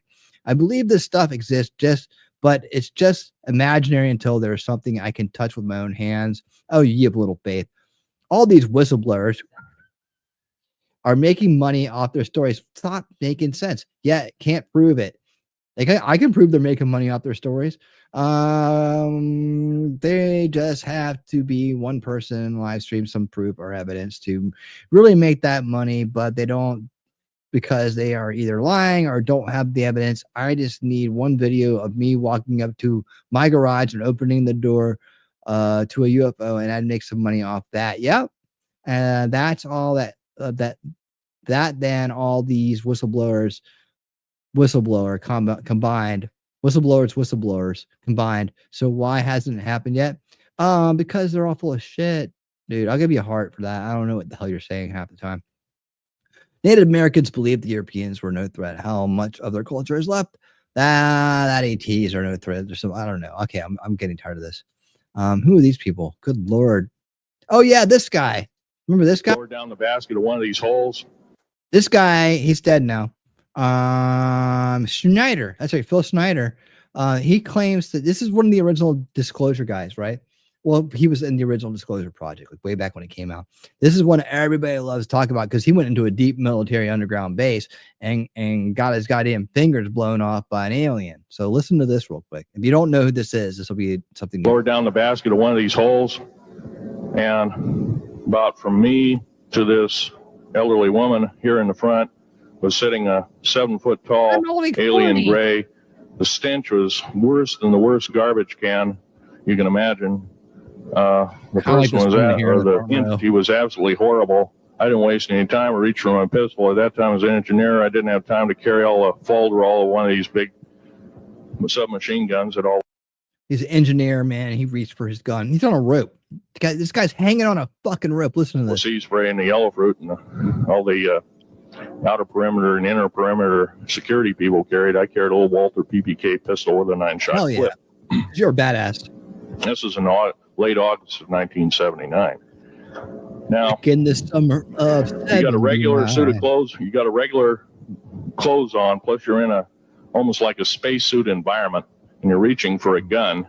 It's not the easiest thing to do, and then to pop a clip in it. Yep. And start shooting. That's right. And I killed 2 of them. Yes, they're mortal, and they do die. Badass. However, lower down the basket of one of these holes, he's spraying the yellow fruit and with a 9-shot clip. Spraying the yellow fruit and all the outer perimeter and inner perimeter security people carried. I carried a little Walter PPK pistol with a 9-shot clip. Gotcha. This is in late August of 1979. In the summer of 79. You got a regular suit of clothes. You got a regular clothes on, plus you're in almost like a spacesuit environment, and you're reaching for a gun. Right. It's not the easiest thing to do, and then to pop a clip in it. And start shooting. I killed 2 of them. Yes, they're mortal, and they do die. They do die. However, you can kill them. In the process, one of them did this. All I remember is that he just kind of waved his hand in front of his chest, and the next thing I know, this blue beam hit me and just literally opened me up like a fish. And burnt my fingers right off of me, and it was some form of electrical force because the kind of like being hit by a lightning bolt burned all. Yeah, so he lost all his fingers in some kind of way, and so that's him.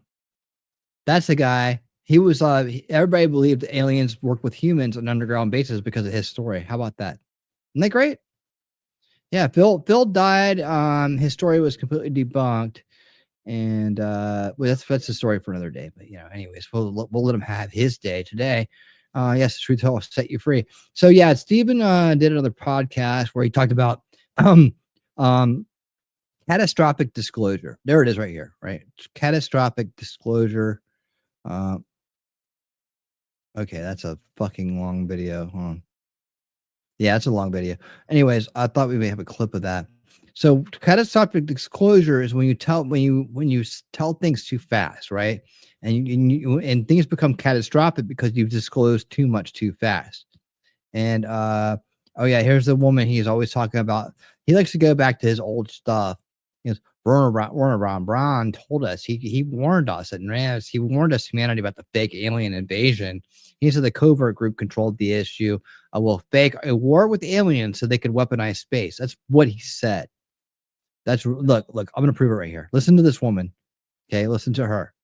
She's the one who brought this information. One of the biggest bombshells at that 2001 press conference was the testimony of Carol Rosen, an aerospace executive who worked beside Werner von Braun, the Nazi rocket scientist who came to America after World War II to work for NASA. Always trust them. Carol received his deathbed confession, a testimony so terrifying that we spent the last 20 years trying to warn about it. He explained to me that there was a moment when we were going to be told that the extraterrestrial beings, that their craft were a threat, and they were not. The ultimate dream of the dialectical war machine, the military-industrial complex, is to have this war with a potential extraterrestrial civilization. It's their dream of all times. You know, you can roll into place all the kind of structures of a national security state. You can spend literally trillions of dollars a year on massive military equipment, super high-tech equipment, et cetera. Oh, yeah. And so that it's logical that they would use that as an excuse. And we do know from repeated examples of it that the utilization of a false flag operation to initiate a war goes on over and over and over again. Our human family does that. Yeah. Oh, yeah. So that absolutely said nothing. Wow. Way to go. That you cut the lady off from talking about. I thought I was going to make a point here, and you totally screwed me. One of the biggest. Good job. Good job. Okay, you got me again. Foiled again. Let's see what else we got here. Oh, look at him. Look at him. How long is this shit? He just posted a picture of himself? How weird. Oh, here we go. Catastrophic disclosure. In this episode of Dr. Stephen Greer's podcast, Dr. Stephen Greer discusses catastrophic disclosure. Who's creating it? What does it mean? How does it push an agenda that is not beneficial for humanity? And what are the implications? I bet Ross and Lou and all those fuckers have something to do with this. What do you want to bet? You want to bet? Want to bet? I don't have any problem with these guys, but I think Stephen has a little bit of a problem. But here's a good picture of Stephen, because, you know, let's just put this picture out there. There's a picture. Look, it's a happy birthday. It's a picture of me. Yeah, catastrophic disclosure. Yeah, so there you go. There he is, back in his younger days when people took him a little bit more seriously. You know, this is what's going on in the world of Stephen today. Here we go. Yeah. All right. We had enough. I think we had enough, because it's time to put that wolf to bed, and we got to get on out of here. Guys, what happened to my banner? Jesus, did I click it off? What the hell? You're part of this investigation. I had that banner up the whole time. How did I do that? Was that during Zebra Alert? Anyways, who cares? Hang on. Oh, I hope you guys had a good time tonight. Oh man, I did. I had such a good time. I couldn't even keep my hat on straight. That's a much of a good time I had the night. You know, I had such a good time. I had a great time. And we'll keep having good times together, because that's the way it is, especially when we use my CE6 protocol to contact aliens and add them to our social media presence. And who knows where else? Who knows what else? It's been a great old adventure with each and every one of you tonight. And I can't figure out for the life of me why I can't straighten this hat out. It's like, okay, is that straight? I don't know. Maybe I'm just doing it wrong.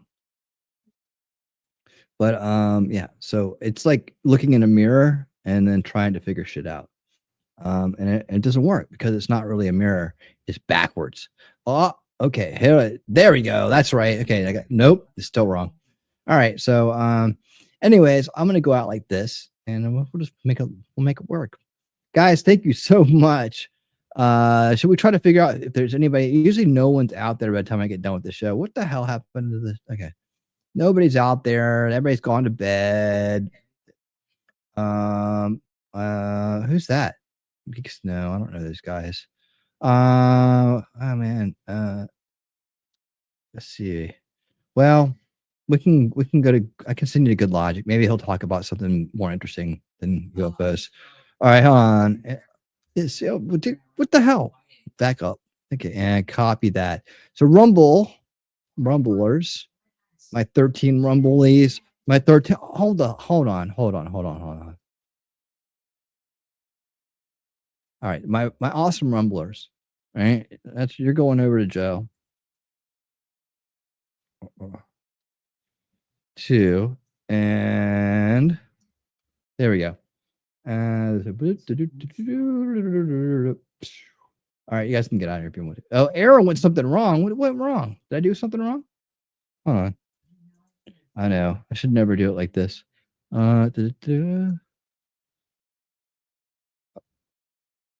Okay. There we go. Okay, raid confirmed. that'll happen. And over here on the YouTube sides, do I even have a freaking window open? There we go. Okay. Let's see what you got going on over here. On this side, let me refresh this and see what's going on. It's always, what time is it? It's 11. Hey, don't worry, Wolfram, we're almost out of here. He's curling up. He's yawning. That's not interesting. That's you know what? I'm gonna send you guys over to Legal Mindset because I haven't seen him in a long time. Go over and say, hey, Winning says hello, and get him to shout the channel out so I get lots of subscribers. I got a lot of subscribers from him one time, a long time ago. And so that's what we're doing here on the YouTube side. Guys, thank you so much for coming out tonight. I really appreciate each and every one of you being here. As always, I will be back tomorrow night at 7:30 p.m. Eastern time for winning tonight. And I hope to have some really good news about Kash Patel. Kash Patel tomorrow? Yeah, see, that's what I'm talking about. I hope so. Live at noon. What's going on? Noon? What's everybody talking about here? Noon? What's going on? Noon? All right, whatever it is, I'll figure it out. If I have to be live for something, I will be. Otherwise, I'll see you tomorrow night at 7:30 p.m. Eastern for winning tonight, where we will recap all the top news and updates of the entire, all of them. We'll do them all. All right, we'll do them all, and we'll do more. We'll do more than them all because that's what I give to you. That's what I bring to you each and every night. The very best I can. Winning reality. Here we are together, each and every one of us. I love you guys. Thank you guys so much. Thanks to everybody who supports the channel and keeps this dream alive. And guys, until next time, stay based and keep. Oh shit! Hold on. I didn't do this. How did I not do this right? Hold on. Stay based. This is an Unveiling Reality. I have to do it differently. Stay based and keep on playing.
This is a friendship that'll never